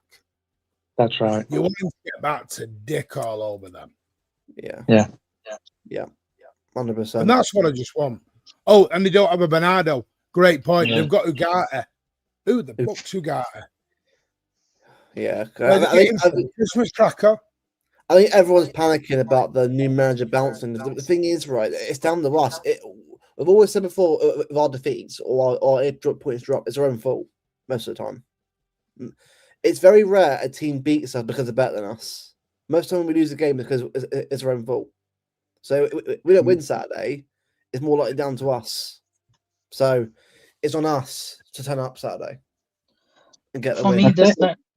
For me, this Saturday, Cherky needs to start. Like after his comments, like in the start of the season, and he was injured last time we played United. So I just want Cherky to play, and I think, and even he's very ready. I think he's ready to play this game. He will be amazing, and obviously, if he plays, we'll definitely create a lot of chances. And like, I think Haaland would be up for it as well. So we can score a good amount of goals. And like, Cherky needs to start. If it for me, I would start Doku and Semenyo as well because their fullbacks are shit. So we just want to play Doku and Semenyo. They would just open the defense up and create a loads of chances. So I would play Foden as well. I'll just go full in. I just want to go full in, score a lot of goals, win by a big margin, and that's it. So for me, I'll just go full attacking. And like once we are winning, like we have scored a few goals, we can take a few off in the second half just to control the game more. But to start, I'll just go full in attacking. And they get beaten up by they couldn't win by relegation teams this season. Like they have drawn against Wolves, they have drawn against I think Burnley as well. So I think we should just go full in. Play Cherky, play Foden, play Semenyo, play Doku. That's it. I think we should. The only thing I was going to question is against Newcastle when he played Doku. I don't want him. He didn't come inside, did he? He made him stay out wide, really. I don't want that for Doku. I'd like him to come in, even though he was more direct. He was direct, Doku, but I don't want him hugging that touchline. I want him coming inside as well. Because but we don't have a centre back currently. I think we don't have a fit centre back currently who's experienced. We're playing with a three at the back. So since we're playing with a three at the back, we cannot afford to let the fullbacks go up the field a lot. So we are playing a little bit more conservative. So this means that it falls down to the wingers to hold the width instead of the fullbacks. So the wingers have to be a little bit more wide, like touch lining. and What if I'm I saying, think Gamble, we've got to go for it. if Foden and Turkey both play, I don't think they can come in as well. Like if one of those two play, I think Doku can cut inside. But if both Foden and Turkey are playing in the middle, Doku will have to hug the touchline and go like towards the touchline and create crosses for us. Because if both Foden and Turkey are in the middle, he won't have enough space to come in the middle as well. So Yeah. if one of those two play, yes, Doku can come in. Yeah. Yeah, Dash, I'm with you, and I'm with you with that. I did say Foden first half, Turkey bring him on, but I'm sort of changing now whether Foden or whether Turkey should play first half, but I won't play them both. I would play both. Foden is the best player we got against United. He scores pretty much every game and destroys them pretty much every game. And so does Haaland. So we need both of them on the pitch. And I think we're seeing Turkey. He's desperate for this match. So we need him on the pitch as well. And I think the good thing is that we can actually get both of them in the same on the same pitch together centrally if we use Bernardo properly, aka. Well, how would you do it? Well, tell us, how would you do it then? Okay, I would play the same back four we're playing right now. So Nunes, Elaine, Husanov, Ake, Rodgers, central mid six. You have Foden and Bernardo in the middle, Cherky on the right, Haaland on top, and Doku on the left. And when we got the ball, Bernardo will change with Cherky so that Bernardo holds the width and Cherky goes central to be able to affect the game in a more dangerous position. But when we lose possession, they change back again. Bernardo goes back into the middle, Cherky goes back up wide. I am not dropping Foden. I am not dropping Foden for this game. Like if I want to, like as I said, I would prefer to go full attacking. But if I have to drop one player to bring in Bernardo in the middle, I would drop Doku, play Semenyo on the left. He can play left. He plays left a lot. So I would play Semenyo on the left, Cherky on the right, and Foden and Bernardo in the middle. If I have to drop one. I mean, for me personally, I think Doku's Semenyo for me. I know it's only one game, but what I saw on Tuesday, I just feel like for me, I want to see him again on Saturday. Like, I'm not saying it's playing the whole game, by the way. You can drop obviously someone on the wings instead, but I just feel like both of them need a chance to sort of play together a bit more because you can already tell straight away that as a bond connection there already for both of them, for on the wings. I feel like Haaland will start benefiting from it as well at some point. I think with Haaland, it's just getting that goal and sort of start getting the form going again. I know will come good. I think Foden as well will come good as well. It's just that not every player in the world can sort of can carry on that level of form that much consistently. Will be a drop off every now and again. But I just feel like this is the kind of game where them two, Haaland, Foden particularly, can sort of find a step up in a big moment for us. So I think that attack is the same really for me anyway. The best thing which I noticed last game and which I loved is Semenyo when he got to the back post and scored. I think Haaland every time used to go to the back post, and now if Semenyo is playing on the right and he's on the back post, Haaland can make near post runs as well. And if one of our players is making near post runs, one of the players is making back post runs, obviously we'll have more chances to score goals. And I think we were missing that player a lot this season and last season as well. So I think if Semenyo continues to play on the right and continue to make those runs, I think yes, Doku and Semenyo can have an excellent connection, and obviously it will benefit Haaland as well. So I also think I think it's a little bit different, the Dash, because I think that the movement of Haaland dictates the movement of the winger, not the movement of the winger dictates the movement of Yeah, Haaland. So yeah, but as a strategy, we had told Haaland, or he preferred to go to back post. But if Pep says to Haaland, go to the front post, don't go to the back post, and we tell Semenyo go to the back post, we can definitely plan that way that Haaland tries to go to the front post more and then to the back post. So I think it's more about the strategy, what Pep wants him to play, or we can play. So I don't think it's just about Haaland choosing it. It's also about strategy. What strategy I we are know, yeah. running.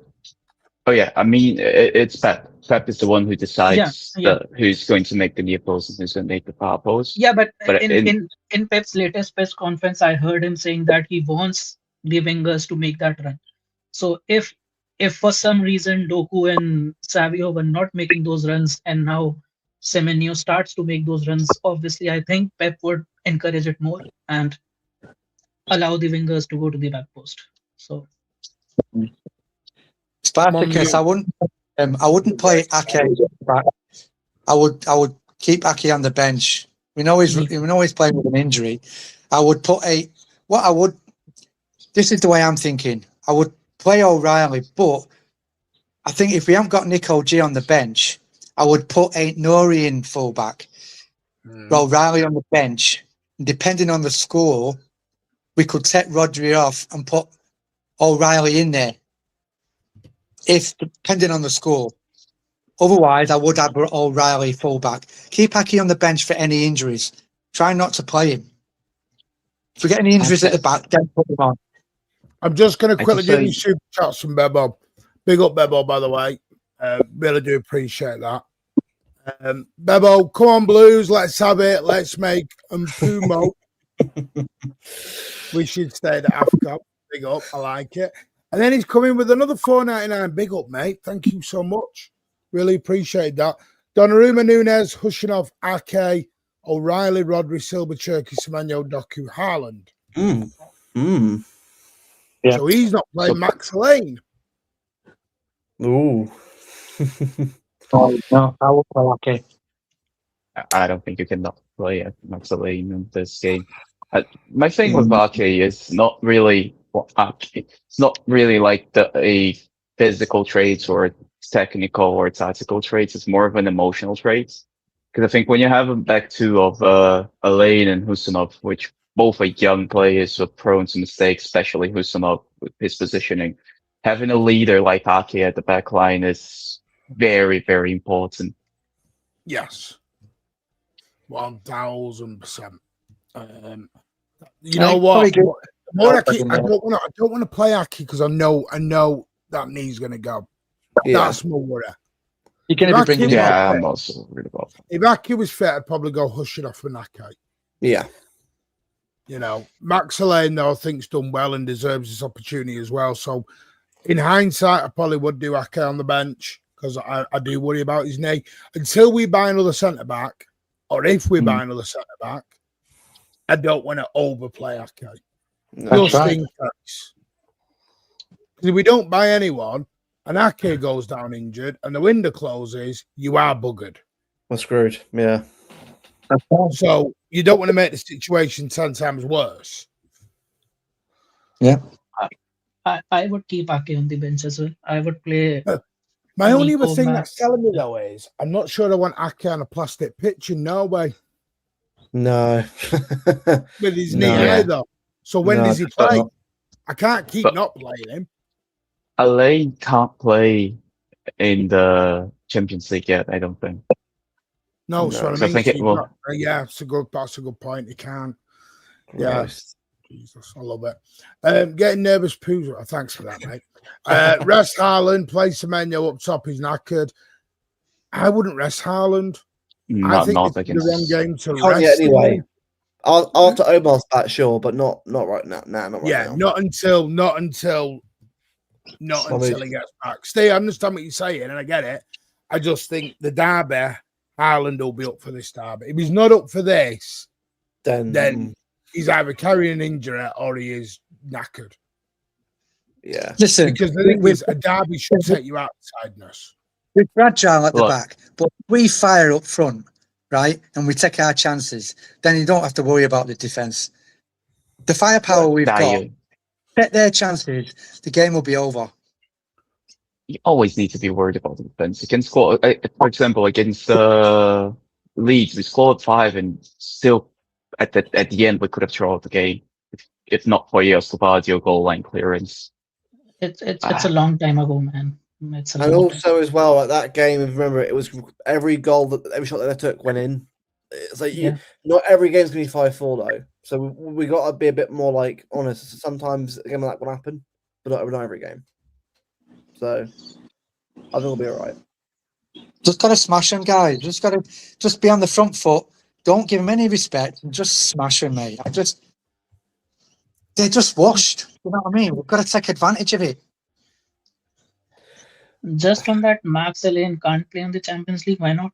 I think January window is already open, so we can Because it's register still a him. group stage still. It's still a group still on the table. Yeah, until after the game is done, then they can do new players in. So yeah, You need That's to right. wait for the you need to Okay, wait for for the the first next 8 phase. games, Don't for worry. the first 8 games he can't play, like for the group matches. Yeah. But I'll Yeah. be real, right?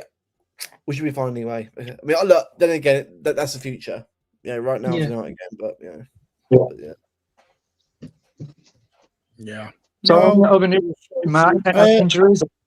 By the way, Warren, sorry, 1 second, with the 99p super sticker. Thank you, mate, for your amazing support. That means a lot as well. Fulham. Oh, the 5-4. Oh, yeah. Fulham. Sorry, I wonder. This is the problem, you know, when you lose it. Go on, Governor. Sorry, mate. No, you're all right. I was just asking about injuries and what, that's all. Yeah, I mean, injuries, I'm just, big up Briggs, I'm sick of injuries. Injuries have done me this season. Do you know what gets me though? This is 2 seasons on the bounce. Our back line's been decimated. Yeah. Decimated. And as I said in the space yesterday, I don't see it getting better next season because of the World Cup. It's going to be 3 seasons on the bounce where the players just have no rest in between seasons. Oh yeah, no, we're definitely going to bring in a centre back. It'll either be, if it's not January, they'll get one in the summer. 1000%, because you're losing 2 centre backs in the summer anyway. So saying that, Martin, do you think we held on to Stones and Aki 1 season too many? No, because they tried to sell them, they won't go. That's the thing, isn't it? Like, just because you want players to go doesn't mean they're going to go. They reportedly try to sell Rico Lewis. He won't go. Just there's no you can do. But players are players. You can't pull players out the door, can you? We accepted the bid, and he just didn't want to go. Said no. Yeah, it is what it is. I just for me, I know United. I've heard it today. They've only lost 2 games at home, and they've only, but I just think they can be majorly got at. I think the first goal in whole of it is going to be crucial. Because for the first 20 minutes, that crowd is going to be way up. They're going to do the big Carrick introduction, like his Sir Alex Ferguson coming back or something, and they're going to do this big thing all about it. And the thing is, it will take 1 goal in the opening 10 or 15 minutes they will fall like an house of cards. Okay. I honestly believe that. Because I think their asses will go. I think if they can get to 0-0 at half time, that's where their confidence will grow. That's because I think we'll all get nervous. Everyone will have a meltdown like they normally do at half time. What we doing here? Well, shit, why are we not 5-0 up against this lot? And everyone will do that. So, just for me, the opening goal is crucial. Briggsy, evening, mate. No, man. Yeah, sorry I was late. I was dealing with something, but yeah, I'll buy you a watch. With United, obviously. Shut up. I'll buy you a Costa coffee when you get to Costa. Oh, I don't mind that. I've got 2 here. I've got 2 here. Carry on. 2 weeks, someone was over there. But nah, with United, it's going to be one of them. They're all going to be buzzing. What was it? Ollie's at the wheel. Now it's going to be Carrick's at the wheel. But there will be that 30 minutes where they're like going to be on top of us. But again, they'll tire out. Like they don't know Carrick's system.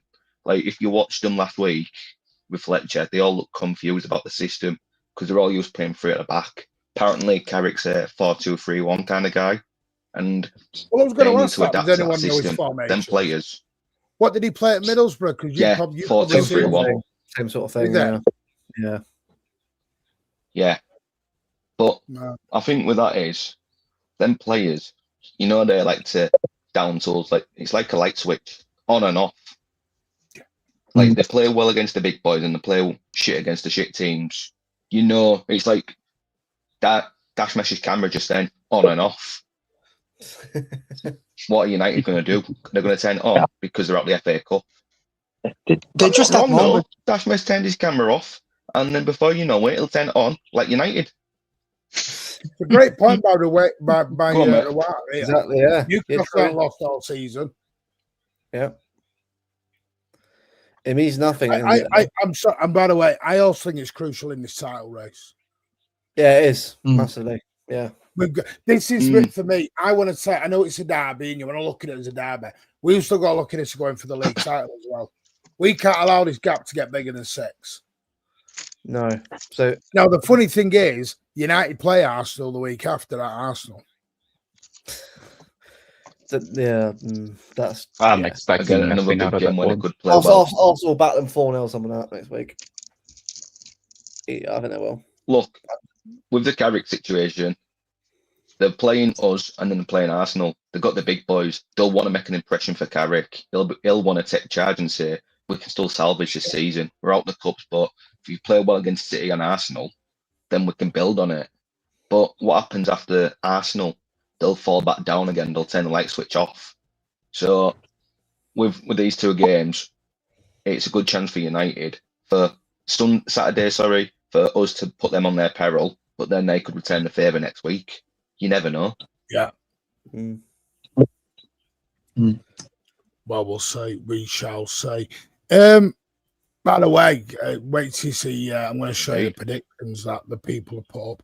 Warren with the 5 months, big up, mate.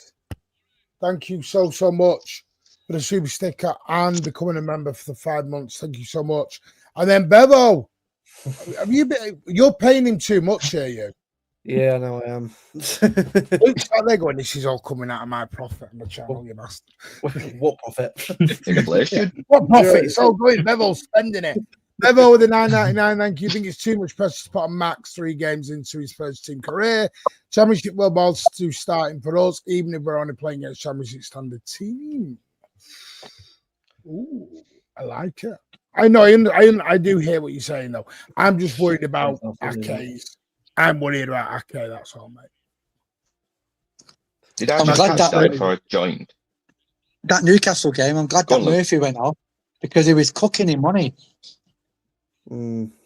Yeah, that's one. But did I catch that properly before I joined? You wouldn't play Ake on that pitch because it's like a 3G pitch, isn't it? Next week. A plastic pitch, yeah. Yeah, 5G. 5G. Sorry, 5G. Yeah. I'm just worried about 5G, that. yeah, so you wouldn't. I'd say pass. When Ake did that sprint to recover the ball, the same sprint where I think the Newcastle player got injured, I was so scared that either his hamstring or knee is very gonna dodgy go. right now. Yeah. I mean, look, on zero to Ake, right? He's a warrior. The fact that he's putting his whole World Cup, as much as yesterday, on the line for us is incredible. Like, I can't fault the effort levels at all from him at the moment, but he needs that. He's a rest where he can, but sadly, I haven't got a better right now, have we? It's a shame. Don't touch Ake. Not for next week. But me personally, I'm very confident with Max. Like I loved how he's playing for the last 3 games, and like he seems so confident for a young player playing his first 3 games for the club, and like he's so in control every time. And like everyone is saying, mistakes will come. Okay, they might come, but we can't say they will definitely come. Like he's playing so calmly. He's bringing the ball out from the defense. His passing is great. His long passing is great. So I'm very confident in him. And like to be honest, I would play him tomorrow or on Saturday. So yeah. Yeah, definitely. See, you've got to be careful with these academy prospects because if you look at Eric Garcia 5 years ago, started off like a house on fire, and then obviously he had a tail off. We don't want that to happen to Max Lane. Remember, like Mika Hamilton started well in the FA Cup, and then obviously was never to be seen again. These youngsters, they need to be bedded in really well, which we know Pep can do, but we don't want to overplay them so like they drop off because they aren't used to the standard. Yeah, but for now, we don't have any options. Second, he's playing well, so I think he's playing anyways. Yeah, but so got no choice. Me and Martin spoke about this No, one time. Yeah, no, when Diaz is back, obviously I would prefer Diaz to come back in. I'm not saying just keep Max in the team for permanent basis. It's until other players come back from injury. I think he is one of our main options for now. And when Diaz comes back from his injury, he can be on the bench, play a few minutes here and there, start a game and give either Kusanov or Diaz a rest. So I think for now, he should be one of our main starters because I think he is good enough to do that. And once Diaz is back, Diaz should be straight in. So I think it really depends on Diaz should be straight in. A minute ago. Go on. Oh, cheers. Yeah, it's what I was just going to say a minute ago. I remember having this combo with Martin ages ago. All these youngsters, like when we had Simpson Pusey, if we keep playing them and then eventually they play well, and then when there's that one bad game, say if we lost to United on Saturday, and then obviously Max Lane's in the firing line, he's going to get all the criticism because he's a youngster, all the pressure, the stakes of the derby, Lane's at fault.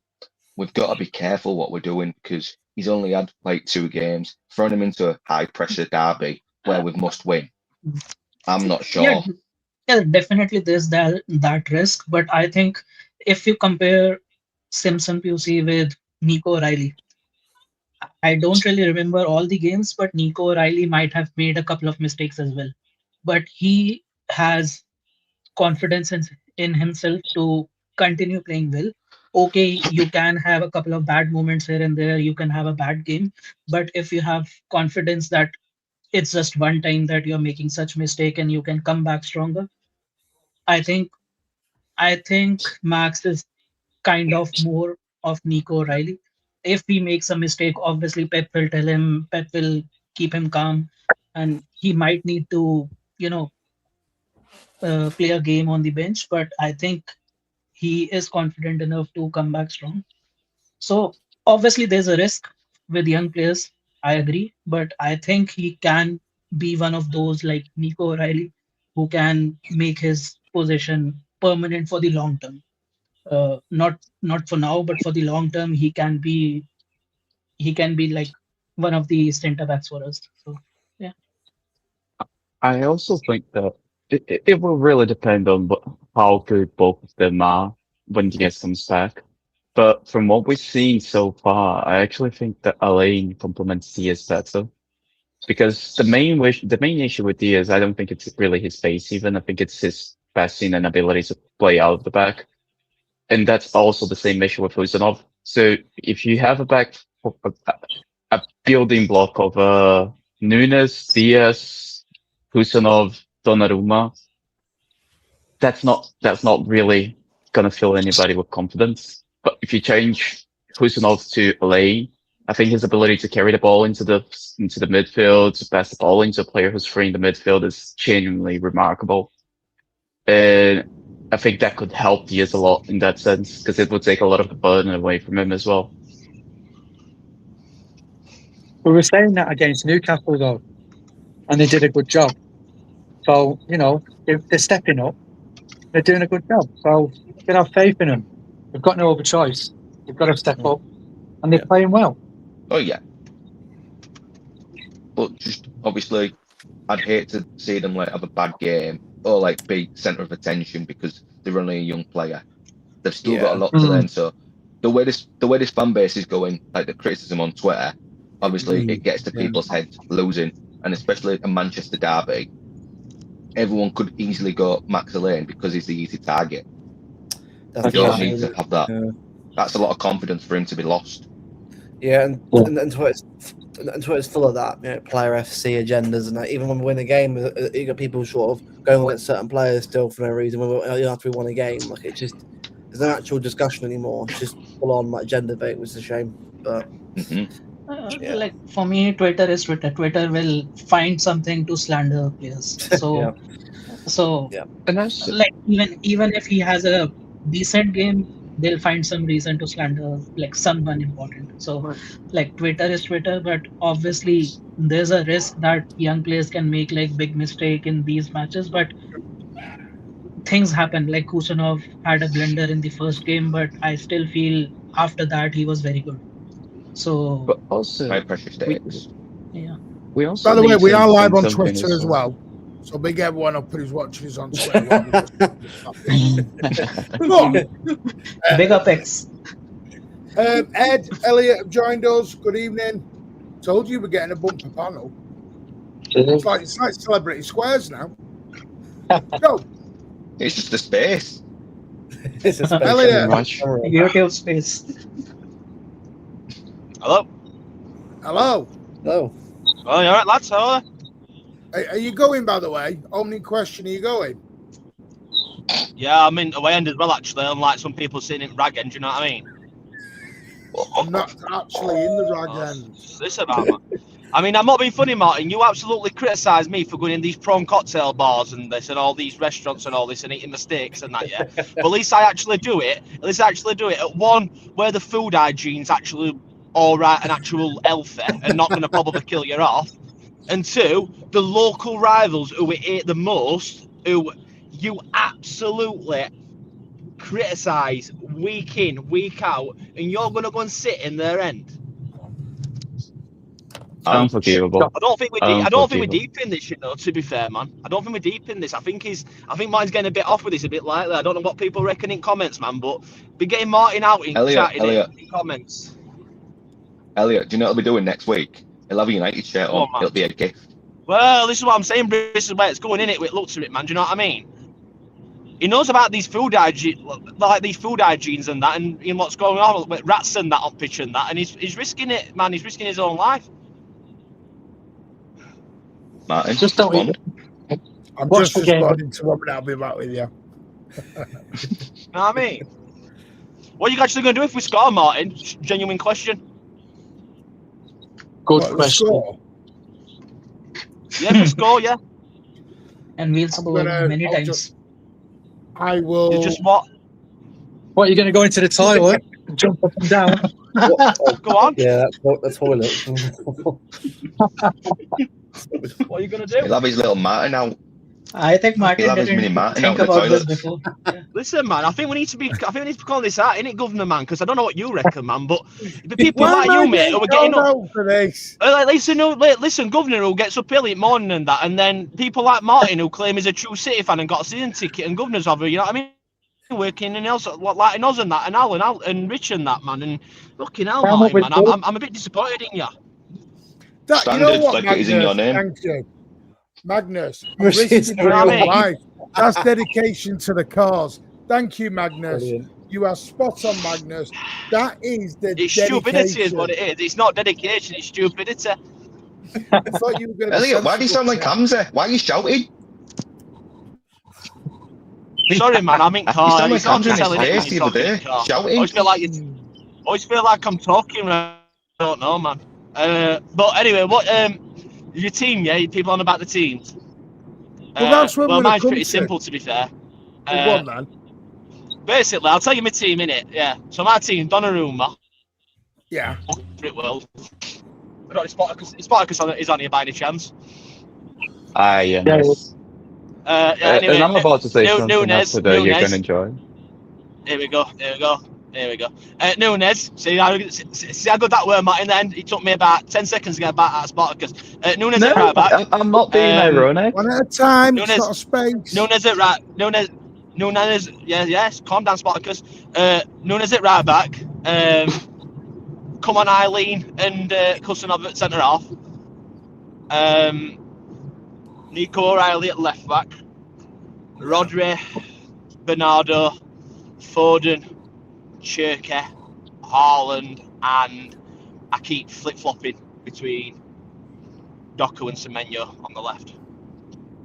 Doku. So have you I'll go dropped? Doku as well. Doku all 100%. Reinders and Nico G. that's it, innit? One of Doku. No, Yeah, one yeah, of Nico Doku G's and also one of I've Doku got- or Semenyo. One of those two. Yeah. From the other night, yeah. But Do we need, just to here's go my back, question. Do we need Say Rodri again? and do we need Rodri and Bernardo? Bernardo's Yes. always quality against United, to be fair. yes, we do. Hmm. And I wouldn't play Bernardo against Bordeaux Glimt on Tuesday night. To be fair, I No, don't I think he's wouldn't. really needed in that game. I but- agree. No, I wouldn't. Hey, Elliot, are you going to Bordeaux? I don't know yet, mate. I'm still checking whether I'll would see you in actually Piccadilly Bar. sit there and freeze anyway. I'll see you in apparently Piccadilly the Bar. weather's There'll not be gonna a be shot too waiting. bad. The weather won't be too bad at Bordeaux apparently next week. Yeah. I'll take you snowboarding. Yeah. Now, So, even so, that's my team, innit? now to the thing that Elliot is going to enjoy. Even if Elaine does make a mistake, which eventually he's going to do it, we should have a safety net in Donnarumma to allow him to make mistakes. So Wow. I'm not that worried about him. Well, let's hope he's better than Edison were when Simpson Poozy were playing. You know what I mean? No, don't do You this. walked into Well, that Do one, not pal. do You this. walked into that one, pal. Elliot, hope so. Sorry, stop. mate. You walked into Elliot, that one, pal. stop. Sorry, you walked into Elliot, that one, pal. stop. Do not blame Edison. I hope Do so. not blame Edison. Oh no, sorry, can't talk about Edison. Sorry. It's like Haaland, that, Well, innit? Can't it's talk also- about Haaland. You know We what? can criticise Hang on. Foden. Hang on, right? I'm going to surprise you all right now. Do you know why I think he's not going to play? We can criticise Foden and Ooh. I've got a feeling he's not going to play Good. Church. I again? don't know. I think Cherky will play. He has to play. Then he has to play. I think Martin, Foden even will start. Alonso will play. Martin, I want we Cherky cannot not to play play. him. Before anyone comes at me, I want Cherky to play 1000%. I've got a feeling. It depends. Is he going to play transition or is he going to play possession based? Hey, Martin, do you know who else had one of them? Transition. Go. Black Eyed Peas. All right. Sorry, a I bit of just- that joke, that weren't it? It was a really bad joke. I'm Yes. just no, I get it, and I'm not Yeah. saying he is. I'm just if I'm talking about Pep now, not the fans. Pep. If he chooses possession based, I think he's always going to choose Foden over Cherka. I don't think it's a Cherky or Foden thing. I think it's a Cherky or Semenyo thing. Well, look at Newcastle on Tuesday. It was Foden started and Cherky was on the bench. But you can make an argument that Turkey was getting a rest for the derby. Mhm. That's what I would do. Play I'll give you- Foden. Martin, Cherky's a Yeah, who well, did he come on from? I'll give you my reasons, Jeff, for starting Cherky, because I start him on the right, but I bring him inside. But another thing as well, I don't actually think, and I don't know if it was just Newcastle's affair, and I do rate Lewis Hall quite highly, so I've got to be a bit fair with this, but I don't actually think Semenyo was that good on right wing the other night, to be honest. And obviously I I'm- agree. I'm not- First half, yes. yeah, I agree with Elliot. But I First just half, think it was second shite. half, innit? I think he was good. I think he was very good in second half.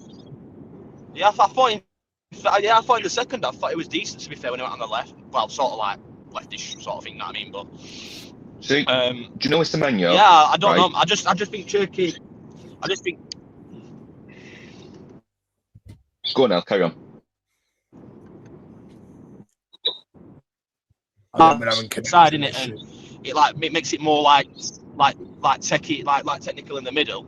Yeah, I just think it benefits us more, to be honest. But listen, no matter what team we pick, let's not get this twisted, right? If this weren't the derby and this was just, I don't know, let's just say let's just say it weren't United. Says it was United's team, but without the name Manchester United on.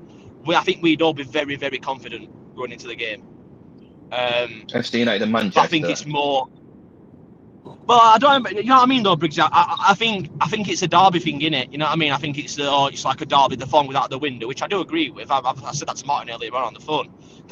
No matter what derby it is, the phone without the window. But we should beat them. Don't get that twisted, man. The United now and the United 2 weeks ago, regardless whether they're manager or not, we've got good enough players to go out. And by the way, this includes any team in the world. We've got enough players to go out and win any game.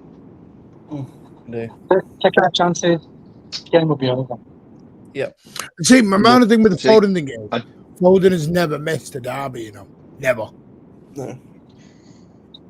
And I do agree with Elliot. Semenyo the other night, in that first half, he was like Jack Grealish, not taking his man on, just dribbling and passing backwards. But when he switched in the second half, it was a lot more attacking, a lot more involved. Aggressive. Like, wasn't sideways backing. But if he does that on Saturday, if he wants to start, I want to see that Semenyo that takes on his man, not scared to run past him and beat him and like have a shot or cross. But the first half of Semenyo, he was absolutely, because you all criticise Jack Grealish. Why can't we put Semenyo in the same category just because he's a shiny new toy? If he's not taking his man on as a winger, then call it out. Yeah, I noticed that as well. He wasn't taking his man on, and I think he didn't play well for the first half. But I think Indeed. the overall attack wasn't playing well in the first half as well. But like I agree, he wasn't playing well. And to be fair, I think Lewis Hall played very well as well. Like he was not allowing Semenyo as well. But he should have taken him a lot more, and he should try it much more than he did. But yes, I think for him as well, it was the first major game for him away at Newcastle. So I think Semenyo was a bit hesitant as well to start the game. But I think as the game went on, he got more confident. But yes, he wasn't playing well in the first half. But I also think that in the Can first half, I get Ed in? Sorry, can I just get Ed in? Because Ed is here. Yeah. Come on, wingman. Good evening.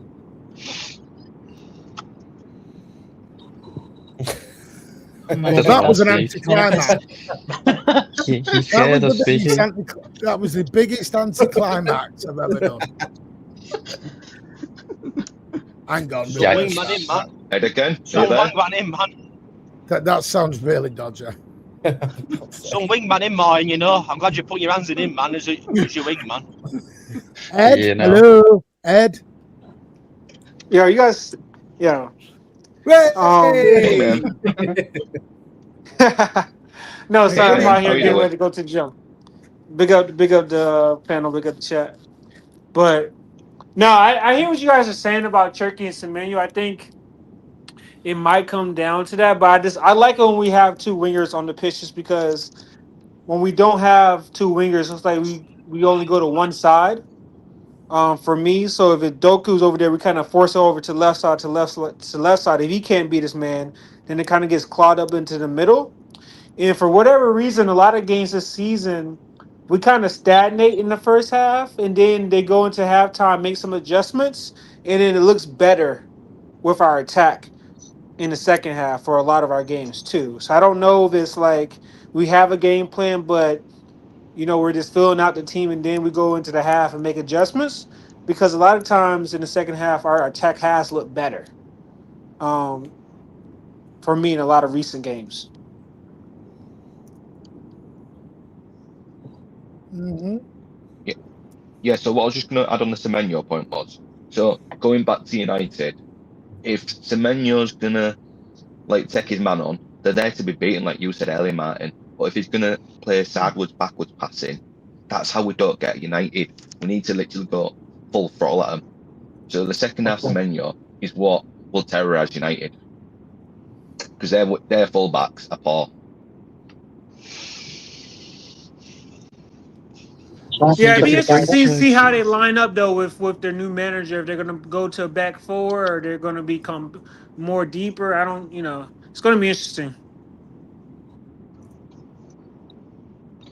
The thing is with the thing is in the middle, like no one predicted Nick O'Reilly to be in midfield. No one predicted that.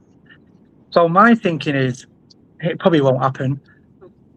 At the back, you could play if we haven't got Nico G on the bench, right? You could play out Nori in fullback, and then have O'Reilly on the bench for Rodri to come on, depending on the score. Do you know what I mean? Because we got no backup for Rodri on the bench otherwise. If Nico G in there, I mean, no one predicted him playing there for Newcastle. Martin, who you got in the midfield, by the way, just by? Do you know what I mean?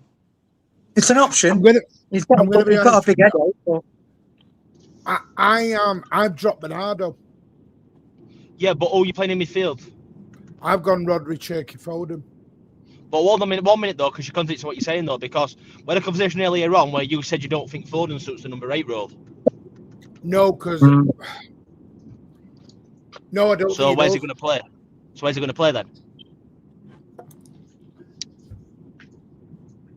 I just can't drop me, boy. No, I'm not dropping Foden. I'm playing Foden. I'm playing Foden and Bernardo and Rodri. I can't. My boy FC. My boy FC. My boy can't be. No, I'm joking. That's what I was. That's it. Foden, Rodri, and Bernardo. Yeah, you know correct, what it is? I'm going to be honest no. with you. I've changed my lineup 4 times today alone. That's why they call you the king of the Flip-flopping, flip-flop. isn't it? King of the flip-flop. He's more flip-flop than David De Gea. No, do you know what it is? Because I'm definitely playing Semenyo on the right and I'm going Doku on the left. I'm playing Rodri. Oh, and then we've lost Ed. I think his signal was dropping. So, I mean, deep down, listen, the best thing to do, and I hate saying this, because he is out of form, is dropping resting Foden. I'm playing Cherky. Playing Cherky, Bernardo. Not in a derby, man. Not in a derby. No, I know, but well, you're dropping them. You taking I told you out. I've dropped. I took Randers out. I took Randers out. I don't think Randers isn't Randers is in gonna play. anyways. He's taking one of Doku. He's taking one of Doku or Semenyo out, Yeah, and then Semenyo playing out, Cherky play wide. Cherky on the right, bring him inside, use Nunes as the I overlap. really want Doku there. What, right wing? Doku will I'd get bring over Doku Semenyo, in. definitely. Well, you want I'd Doku bring right wing? Doku in. Mate, Doku will take his man on. Yes. He's not going to play on the right, Doku, is he, man? where's his Delo, mate? He's not going to play on the right, man. What evidence have you got to say Doku's going to start on the right wing for us? No. Doku's been a lot better recently. What are we doing here? Yeah. No, You I'm just not play saying that. Rex Elliott. What I'm saying is, you're saying Doku right wing. Doku ain't going to play on the right, is he? All right then. No. Who'll fix the right wing then? I think Cherky. long term, I think it's Cherky or Semenyo. I would put Man, Semenyo left. I'd put Cherky right and have Doku coming off the bench. When they're knackered in the second half, you bring Doku on Yeah, and let him roast back. Do you know what I mean? Either you have to have. I think either one is fine. Cherky or Semenyo on the left side is fine.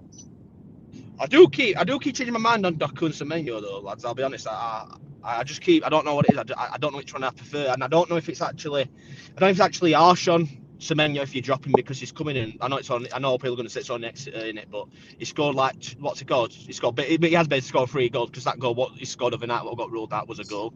So that's actually 3 goals. Do you know what I mean? It's like, can you really not play Semenyo? But then to be fair, Doku's done well before he got injured. So listen, it's not a bad option to have, innit? Like If you're looking at a player, who's going to be a lot more direct and is going to go to score a goal, you want to get Semenyo on the pitch. If you want a player who's going to be a little bit more of a creative threat and get the ball into the box for Haaland, Foden, box progression player or a back post run, you want Cherky, you want the Doku to be on the pitch. Very different type of players, but you're not dropping Doku because of his performance. You're dropping him tactically. Yeah, Yeah. yeah. You know, I would rather choose Semenyo over Doku on the left because I think See, I ain't if Doku's biggest fan in it. Sorry, mate. Sorry, go on, Brett. Sorry, go on, man. yeah, Carry on. no, if Turkey is playing on the right, who is Doku like finding out other than Haaland in the box? So I Turkey. think Mm. no, Turkey won't be on the back post. He would be on the edge, creating for others or finding space to shoot himself. So I you're don't probably think right. Turkey Good. would be making runs on the back post. So I think if we are choosing to play Turkey on the right wing, I would go with Semenyo because we are forgetting against Tottenham. He scored from the left wing like a banger, Semenyo. And Semenyo right now is in great form. He is in good momentum. So I'm not dropping Semenyo. He has scored against Tottenham. He has scored against Exeter. He has scored against uh, like in the last game as well. So he is in great momentum. I'm not dropping Semenyo, even if we have to move him to the left. And if he is playing on the left and Turkey is playing on the right, I think that suits him anyways. So I think it's I Semenyo. think Right. he's Well, what we'll consistently do better is, on the left. because we're just going to go around in circles on this. So what I'm going to do is we'll get the predictions. Because I do want to ask you about something else while we've got 30 minutes left. I just need to, one sec. I'm just going to, right. Give us your score predictions. Governor, did you give yours earlier? Yeah, 3-0. 3-0. Go on, Matt. 3-0. Dash Smash, what are you going with? 4-1 City. 4-1 City. Okay. Briggsy? 2-0 City. Give us your predictions in the chat as well, and I'll get them up. Luke? I'm saying with Briggsy, I think it'll be a 2-0. I mean, I'm not, it obviously could be a lot more, but I just feel like it's just about being efficient and controlling the game. I think it'd be like the game a few years ago when we went there 1-2-0, but it's like a training ground sort of game. I think we like that 2-0. Yeah. Okay. Spartacus? Going to 1. Okay. Right. These were the predictions. DC, are you ready? This is the current table. Wow. I know we're a bit behind, but me and Rich are neck and neck. Alan's just nowhere near. Alan's out of this race. These are the predictions. Now, at the moment, I'm still waiting for Pats. That's why it's at 0-0. I've gone for a 3-0. Aussie's gone 6-1. Rich has gone for 3-1. And Alan, Mr. Doom and Gloom himself, on his re-debut back on the channel, has gone for 2-2. Bloody hell. Jesus. By That's the way, very much on character for him. DC, look, come on. Are you proud of me? I've done it. Yeah, she's happy. I've changed it all. All right, You all had to go at me. We Just can all quickly, I've got a see question the for everyone on the panel. Mhm. What's everyone's pre-Pep favourite derby, and what's your worst? I'll start us off.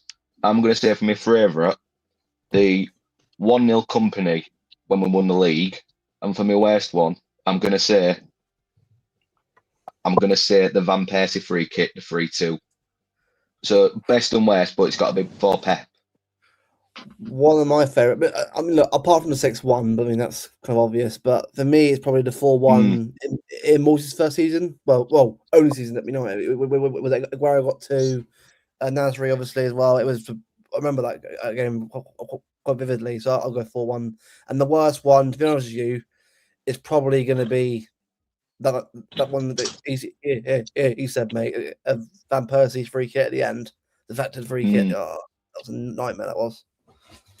With Nasri sticking his leg out. Yeah, oh, mate, yeah. My worst is can't remember the game. It's Michael Owen. Was it 3-2? Oh, 4-3. 4-3. Oh, the 4-3. The Michael Owen one. Yeah, that done me in that one. That's your worst one. That's my worst one, I think. Yeah. The rule is before Pep, though. That's surprising. I've got shitloads before Pep. No, that one, and I think my best one. It's either the 5-1, 5-1 or 6-1. One of them. See, mine's different as well because everyone's going to choose the 6-1. And That's fair easy. enough. That's a cop-out. It is a brilliant game. It's an unbelievable game. I'll tell you, David Silva will win that game. But Anyone else? What The do you main guys road for? one. I give you my two. The main road one would. Yeah. I haven't watched many before Pep, so I can't really say which I watched, but the one You which glory fat. You plastic. the one Plastic but which I fans. hate watching a lot is I think the overhead kick which Rooney did against 3-2. Was it a defeat, right? 3-2 defeat. I think I hate that the most 2-1. because it's played the most on the internet or on compilations. The So I overhead think kick. I would Oh yeah. yeah, overhead so I kick. would say Yeah. that for the worst and best for me, which I I remember is 6-1. So yeah. I was gonna go with the Rooney as well as the worst 6-1 as well. Mm. Not I think bad. for me, What's, no, sorry, what's the question? What are you guys talking about? best and worst Yeah, derbies. so, but before Pre-Pep. Pep though, Ed. That's before your time, Ed. You can sit this one out. Because Steve, And Rajat with a 6-3. Steve does, mate, man. Thank you, Noah. Listen, do you want to do yours, Ed? Do you want to quickly jump on Google?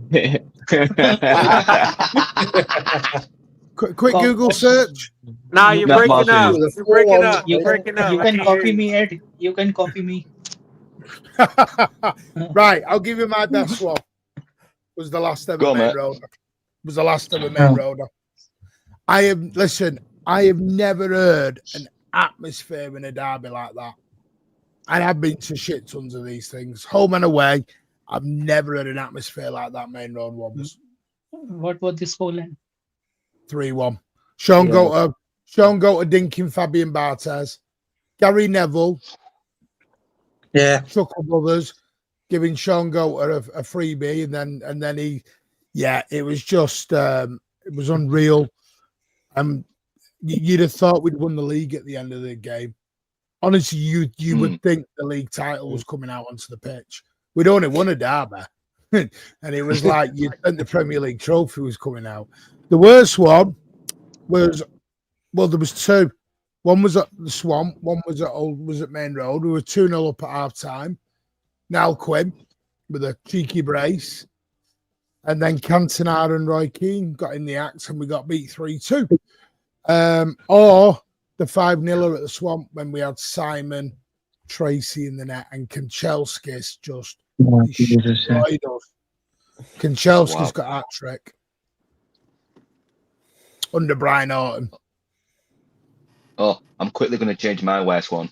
I'm going to put it down to the Community Shield in 2011. No, you're Tomorrow, not having and then- Community Shield. Community Shield. You're not It having was my Preston or question. Burnley in America. Good question. I may as did, well mention Danny. the back heel from Well- Balotelli. He did, Danny. Well, he wore a City shirt. I wouldn't say he played much for us. Fair play, Danny. Some guy. Scored at Yeah, Anfield. Yeah. When we never scored at Anfield in an FA Cup tie once. No, I just listen. Right, let's move on. Rumours tonight. Well, they're not rumours. Come out from Play Goal and Sky Sports over in Germany. Florentina Perez has been in contact with Haaland's reps. Of course, he has been. They are Typical. trying That's to the make the usual. move for the summer. For this summer. Martin, they Never. know that that's not gonna happen. Like that doesn't. Never happened. Yeah, No. that just. Yeah, It's- unless I want to go It's himself. just for the press. They just lost the Copa del Rey match yesterday. I think it is just. Is there a big PR. game on Saturday as well? Is there a big game at City playing on Well, Saturday? that's what I'm thinking. Do you think it's just? It's PR. Yeah, Martin, Martin, they just Haaland lost said he was- against. They just Yeah. lost against a second division side. 17th 17th How about- position team from the second division. Like Like Yeah. they are in dismantle right now. They just sacked one coach, and then fans are asking to sack the second coach. So I think it's just PR, and that's it. I don't. I just feel like it's one of those like PR Madrid stuff that they're trying to put out there to try and sort of shift it over from Arbeloa, embarrassing them again. Lost to Barcelona in the And final on the weekend. and Lost to and PS today. Yeah, man, it's PR. and even if they actually met, do you think Haaland would prefer to go there? You are seeing what Not right Mbappe now, is doing though. right now, what Vinicius is doing right now. Wait, Haaland would here's Bellingham, but never no. want to go there. Like, I'm sorry, no way. Nah, don't see it. No, it also Gotta came remember, out that they're Madrid's looking all at about to player bring back power. Jose Mourinho. So It's what I mean. Yeah, It's just that's also not news- true. there's That's stuff- also news not out true. there. Throw news stories out there. It's just funny. Desperation. Yeah, It's a come on. weird If question, you believe all Jesus. this, if you I know, believe all this, right, but hang on a then minute. Right, the okay, stars right. are coming onto the ground.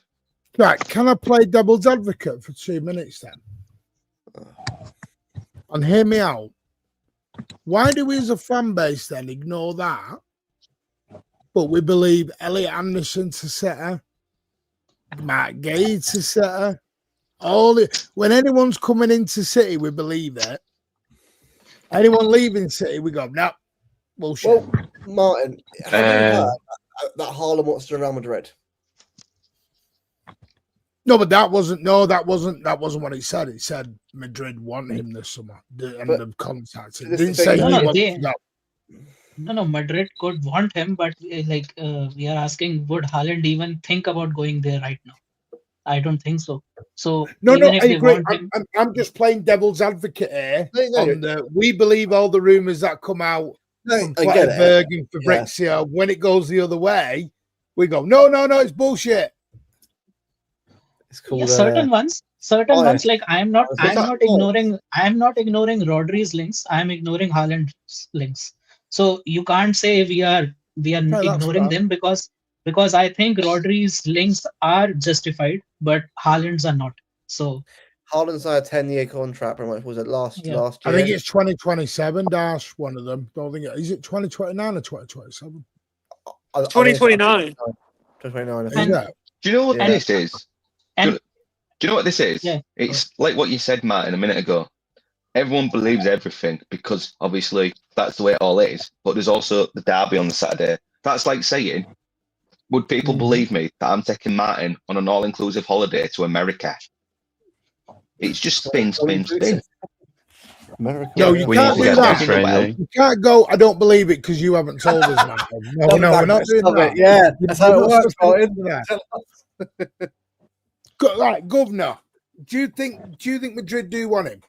Because I was having a Of course they conversation do. the other day. Because here's my thing. Right now, there's a lot of people getting on Haaland's back.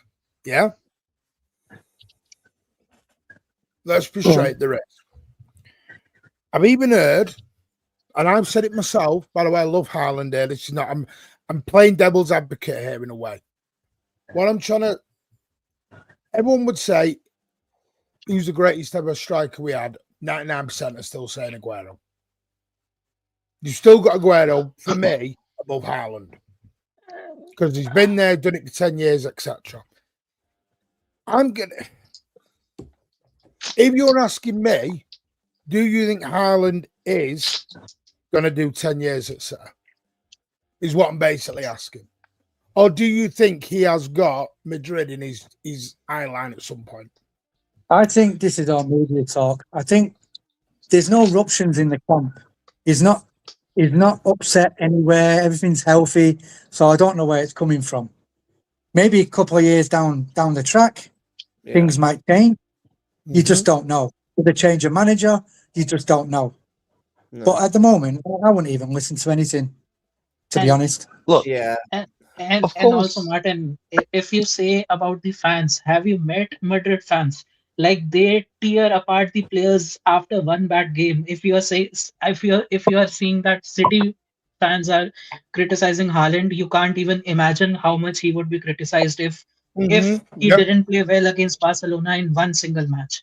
So the levels are on another level. If Haaland is upset because of fans, he can never play against for Madrid. So in that aspect, he would never go to Madrid. But in general, I think he can go to Madrid in the future, but definitely not this summer. Like, no way. No. No. Of course, Madrid wants Haaland. Like, he's the agree best with that. striker on the I would agree planet with right this. now. Yeah, no, agreed. Yeah. I don't think he'll do the 10 years. Yeah, but No. I don't think he'll No, I do the don't. 10 years. Of course, they you want could say like Haaland, this but though. If you look at it, yeah. One Go on. second, back. So it's like this, yeah. For Go on. example, Real Madrid like him, but they like him. Why are they not advancing on him? It's like if you like a girl, because we're all lads on this panel, and any females in the panel, vice versa, in the chat, sorry. But if you like a girl, Or you anyone talk to her, who you is advance into on the it, and you're in a centre, relationship. like You go partner. see movies. Oh god. Yeah. But the point is, you advance it. Just saying you like someone, it don't get you nowhere. It's about the next steps. So if Real Madrid Yeah, like no, Haaland, I hear you. take it forward. Try and Mhm. knock on his door. Yeah. It's How many just years all did we like, hear about oh, Vincent Kompany? like it's just Facebook stories. Yeah. No, it's not Facebook. It's come from Sky Sports.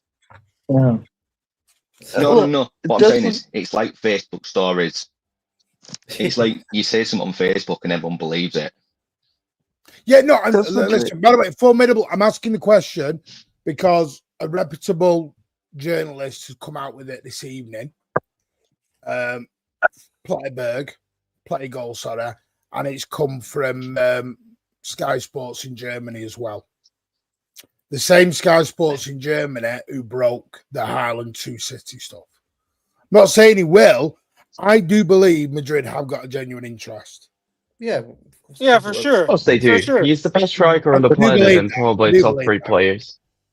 Every club And wants listen, that's all I'm asking. It was just Yeah, a I mean, question.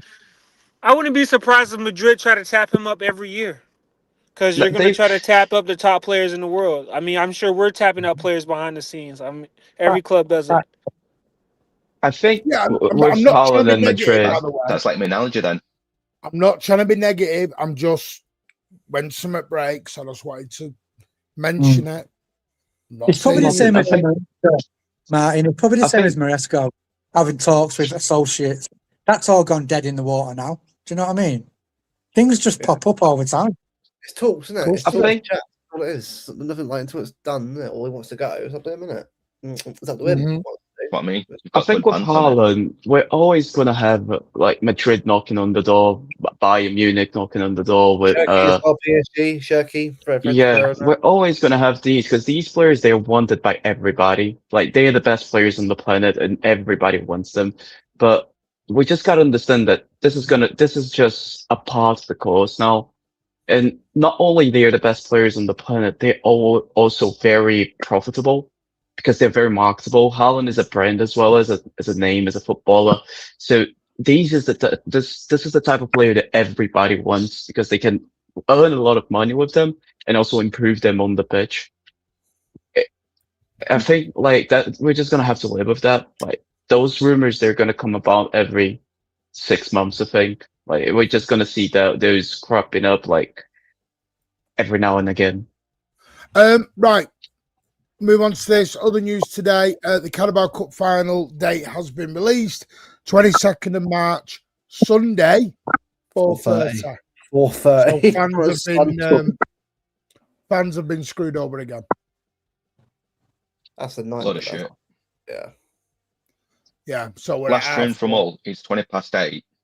Is that? And then if you factor like you've got to get to Wembley, so you've got to get out of Wembley, On the tube. but as well you've got to Tube think about station. Yep. hang on, trophy presentation if we'll win. Yeah. And then what about extra time and penalties? Someone like me, with all that factoration in, like you said with a tube, I'm not getting back to King's Cross till about after 8 o'clock. And with the extra time and penalties, I'm not making that last train. I don't know what it's like for Piccadilly from Euston, but it's touch and go. They should have played at 3 o'clock. I mean, I've been to two the FA Cup finals now. I've been one of the late, but like every time I've gone, Take care, Formidable. Cheers, mate. it's usually about like 9 o'clock anyway, depending on traffic, on how busy it is. So yeah, it can be a bit of a nightmare. But if it's 4:30 on a Sunday, good luck getting better anyway. Yeah. No. It's not. It's great. Yeah, I mean, I understand. you may be all right, Luke. But for some of us who live up north, it's really No, touch and go. that's what I'm saying, mate. Like, I'm saying that it's not right at all because look, it's Chelsea or Arsenal final anyway, so they'll be alright, most of them.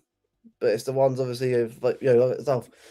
Why can't it just be at 3 o'clock, even 2 o'clock? Why does it have to be at 4:30? For reason? It's just TV like TV timings. I think There we go. they focus more on those. Yeah. Like 3 in the Martin, what morning do you for me. think?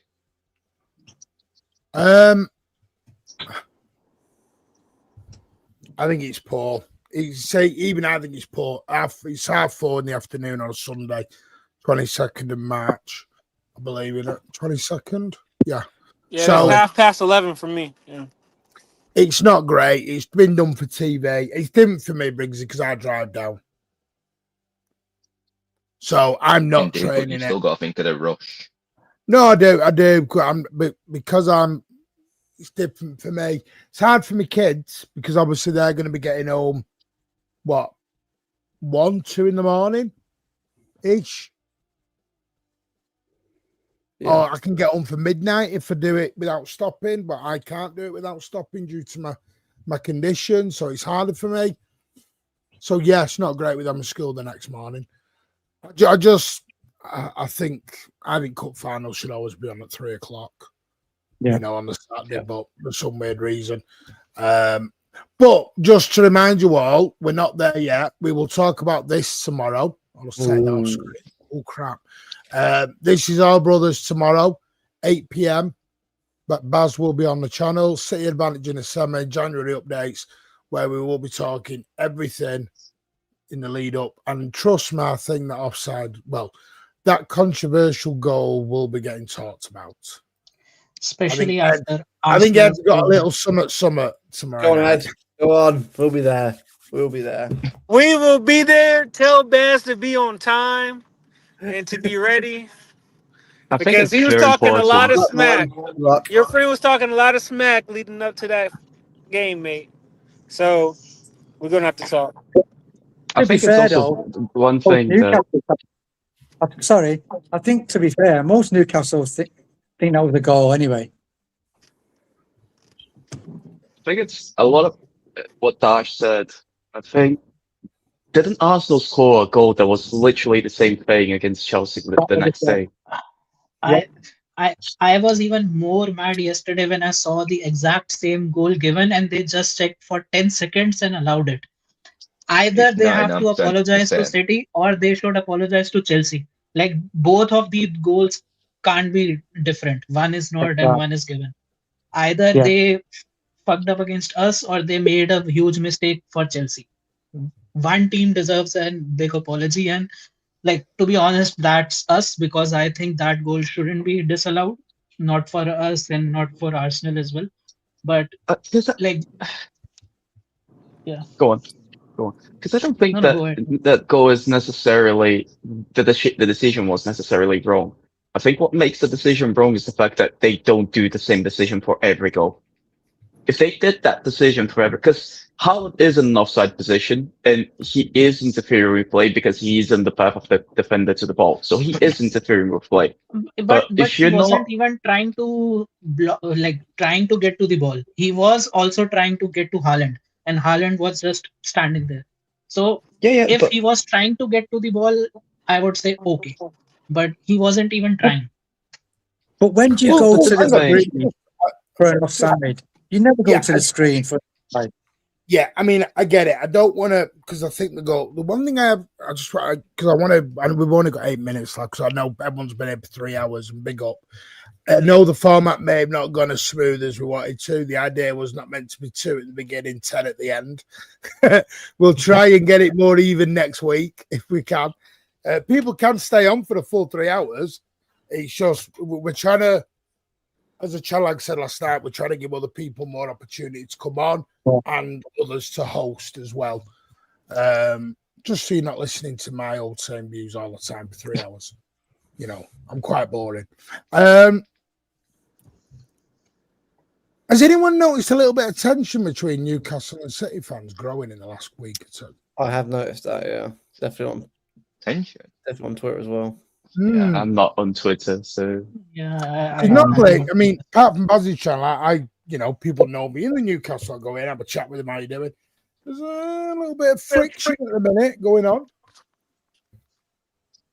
especially after Pep's comments I know there's the other friction day. between I Forest think fans. Pep's comments riled him. what did Pep say? When It he was said correct, about though. It when was correct.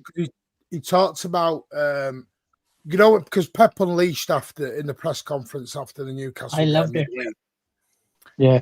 talking about how 60 minutes, 20 I'm minutes gonna and 60 unleash on minutes. Baz more, mate. Trust me, I'm gonna unleash on Baz more than what Pep did.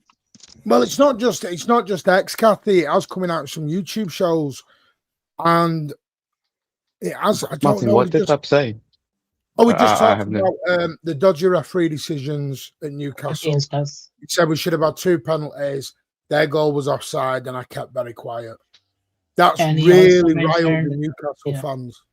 and he also mentioned the FA Cup final, that Yeah, red card which Henderson should have got. Yeah, he talks about the FA Cup fight. So when we say Pep doesn't say anything, he is, and he remembers. He's just not wanting to get fined. No. So he does say stuff, but they seem to really, it really has pissed some of them off. And I've never seen this tension between the two sets of fans at the minute. I'm just wondering where it's come from. And because I've noticed this slightly at the start of the season, no one cared about Manchester City. No one disliked us. We were just irrelevant. In the last few weeks, everyone's now starting to go, hate them. Since we've started going into finals again, and we're challenging for the league again, And everyone's signing got players. into and signing play. Since we've now started spending money again, everyone's gone back on the hate train to us. They can cry more, can't they? They can It's cry the more. jealousy. I just find it so ironic that we spend money. No one else is allowed to spend money. Liverpool has spent £500 million. Arsenal have spent God knows how much in the last 12 months. 1 billion City, over. all of a sudden, City have spent 400 odd million quid in the last 12 months. United have spent $1 It's billion like odd it's not since Fergie's allowed. left. So what we have spent. Yeah, I everyone just has. find it's pissing This me is off the the way thing. we're being treated. By the way, if you can smash those thumbs up, it does really, really help your channel grow. We're on 119. If we can try and hit 150, that'd be amazing. So please just double check if your like button is lit. Thank you I'd say so if much. 115 works out in our favour as it should do. Oh, that was it. Thank you. This is the thing I was going to talk about. The Semenyo play. Yeah. You know why that rule got changed? Yeah, Yeah. changed, yeah. Because they wanted to play Dubravka in, Last season. was it them or United wanted to play him in one of their Carabao Cup ties? Newcastle. They had to play Karius Yeah, because last Yeah. season. I think it was last season. Yes, yeah. But because of that, they changed the. Because of that, they changed. Because of that, they changed the rule, and now they are moaning that why did you change the rule? This, this facts, all facts there. But that's what I'm understanding. It's. I've just noticed it in the last few weeks. That not just Newcastle, but everyone's starting really getting very unhinged with us now. That's why I know we're getting under people's skins again. Yeah. Or we just lost governor. Martin, if we get 115 sorted out and we win the league this year, imagine the fume. Imagine the fume all over the shows. It will be hilarious. You don't need to win the league to for the people to fume if we win the 115 challenge. If we win, people will fume regardless. So I even forgot 115 was still around. Yeah, I know, but exactly. Sometimes I forget that there's 115, but yeah. It's generally just got back in mind. It's just like another number. Yeah. Well, Martin, this is low key been started even with the summertime. Remember with the court case and how they thought we so it's been starting up for a while. Yes, it has. No, it really has. Right, final thoughts, guys. I think Governor's just dropped. I don't know where he went. Well, you enjoy your hospitality and your steak pie with all the wraps and all the beans on the floor. Well, I'll be drinking beer in Norway in about 3 days. Lovely stuff. Going into a ground that's got a plastic pitch. Icy cold. You know what? I cannot believe me going into a box has triggered so many. In a swamp box as well. Mate, Really you're triggered going you, to be hasn't it? eating out of date. You're going to be eating out of date steak pies and I gammon. know. know what? All the mold in it as well. Green-eyed monster, jealousy gets you nowhere. Out of Jealousy date Yeah, of steak pies. yeah. Think about it. Yeah. hygiene of one. But yeah, no, Dash Mesh, thank you for coming on, mate. You're always welcome. You know that. Luke, Yeah. not in my lifetime, get over there and smash that subscribe button to those Thank you, guys. mate. Him and Bebo, amazing show. Briggsy, one of the top mods here. Thank you so much, mate. Big up. Spartacus, Donnarumma hater. Yeah. Savio Panelist. Glazer. Brazilian defender as well. Don't forget the Brazilian things. Savio Glazer. Savio Glazer, Oh, yes. Savio. Brazilian Savio. defender. Spartacus. Why am I calling you Savio? I need to ask you a quick question. Go on. Talk to me about Brazil national team. I heard you're quite an expert. What do you want me to talk about? Your favourite Brazil memories. Not the 7-1. I mean, there's not much to talk about. Like, we won 5 World Cups. We had probably the best international side of all time in R9, Ronaldinho, Kaká, Rivaldo, Heredio Cafu, Gomez then. Roberto Carlos. Huh? Heredio Gomez, Tottenham keeper, Watford keeper, Giovanni, Man City and Hull midfielder. Talk to me. Yeah, what do you want me to talk about? Like, yeah, they play the What do you Brazilian know about them? players. Legends. The Watford keeper actually played for my hometown club, so I actually know quite a bit about him. And Giovanni, I know him from watching City, the Invisible Man, and all that fun. And Hull City as well. Yeah, Giovanni, But- baller. Yep. But I think right now, I think we're about as good as England and France at the moment. I just think that there is a clear better side for the World Cup, which is Spain. But them aside, I think everybody's quite at the same level. Yeah.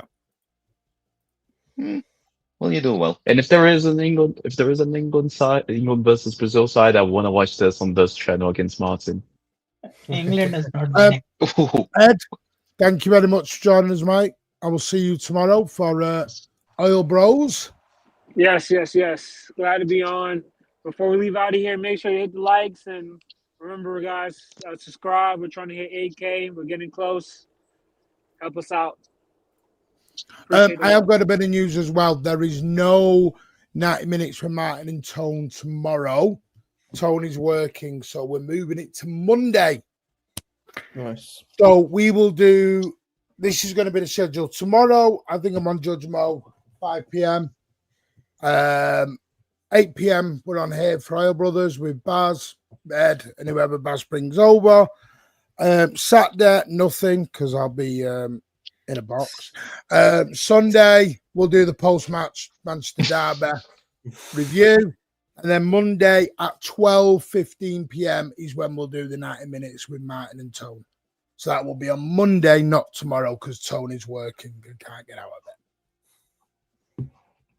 No, our shit will be on. It'll be on Monday. You just got to wait 2 more days. So other than that, I want to say massive thank you to all our guests. Massive thank you to Governor Elliot, who were on earlier on. Did I miss anyone out? Alan, Rich, who did a magnificent job earlier on, holding the fort down with just the 2. Ozzy and Pat will be back shortly. Pat's on his holes.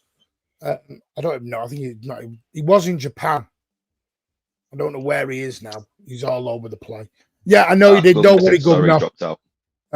Yeah, there's loads. Like I said, we just show after show after show. But like I said, I will say this as well. We will respect everyone on this channel. We'll look after you, have a laugh, but we're not going to accept any more bullshit stuff now. You talk bullshit, Martin's going to call you out. And you don't want that. You keep don't want me teacher Martin to come out. as Martin. If you get me angry, I'll go green and you won't like it. And he'll be living in a All box right, back on the incredible derby. holes. That's why I said it. Living in a Martin, box, yeah. mate, living in a box. I know I probably missed this, but are we going all in on Elaine? Are we giving him a shot, or are we looking at a different center back? You think? There's Elaine no is all way in. they are looking at alternatives. Gay, I've got a feeling Gay will go to the deadline day. Oh, for God's sake. I think if Gahey goes to that line day, I don't think we're getting goals. I think we're going to give him a very clear deadline, and if he doesn't turn up, then he doesn't. Yeah, well, that's what I think. That's what I think. But yeah, enjoy the weekend. Have a great time. Manchester is blue. It will always be blue because we will never, ever be like those over the road. Take care. Have a great night. And as always, up the Blues. Come on, City. Manchester is and forever will be blue. Take care.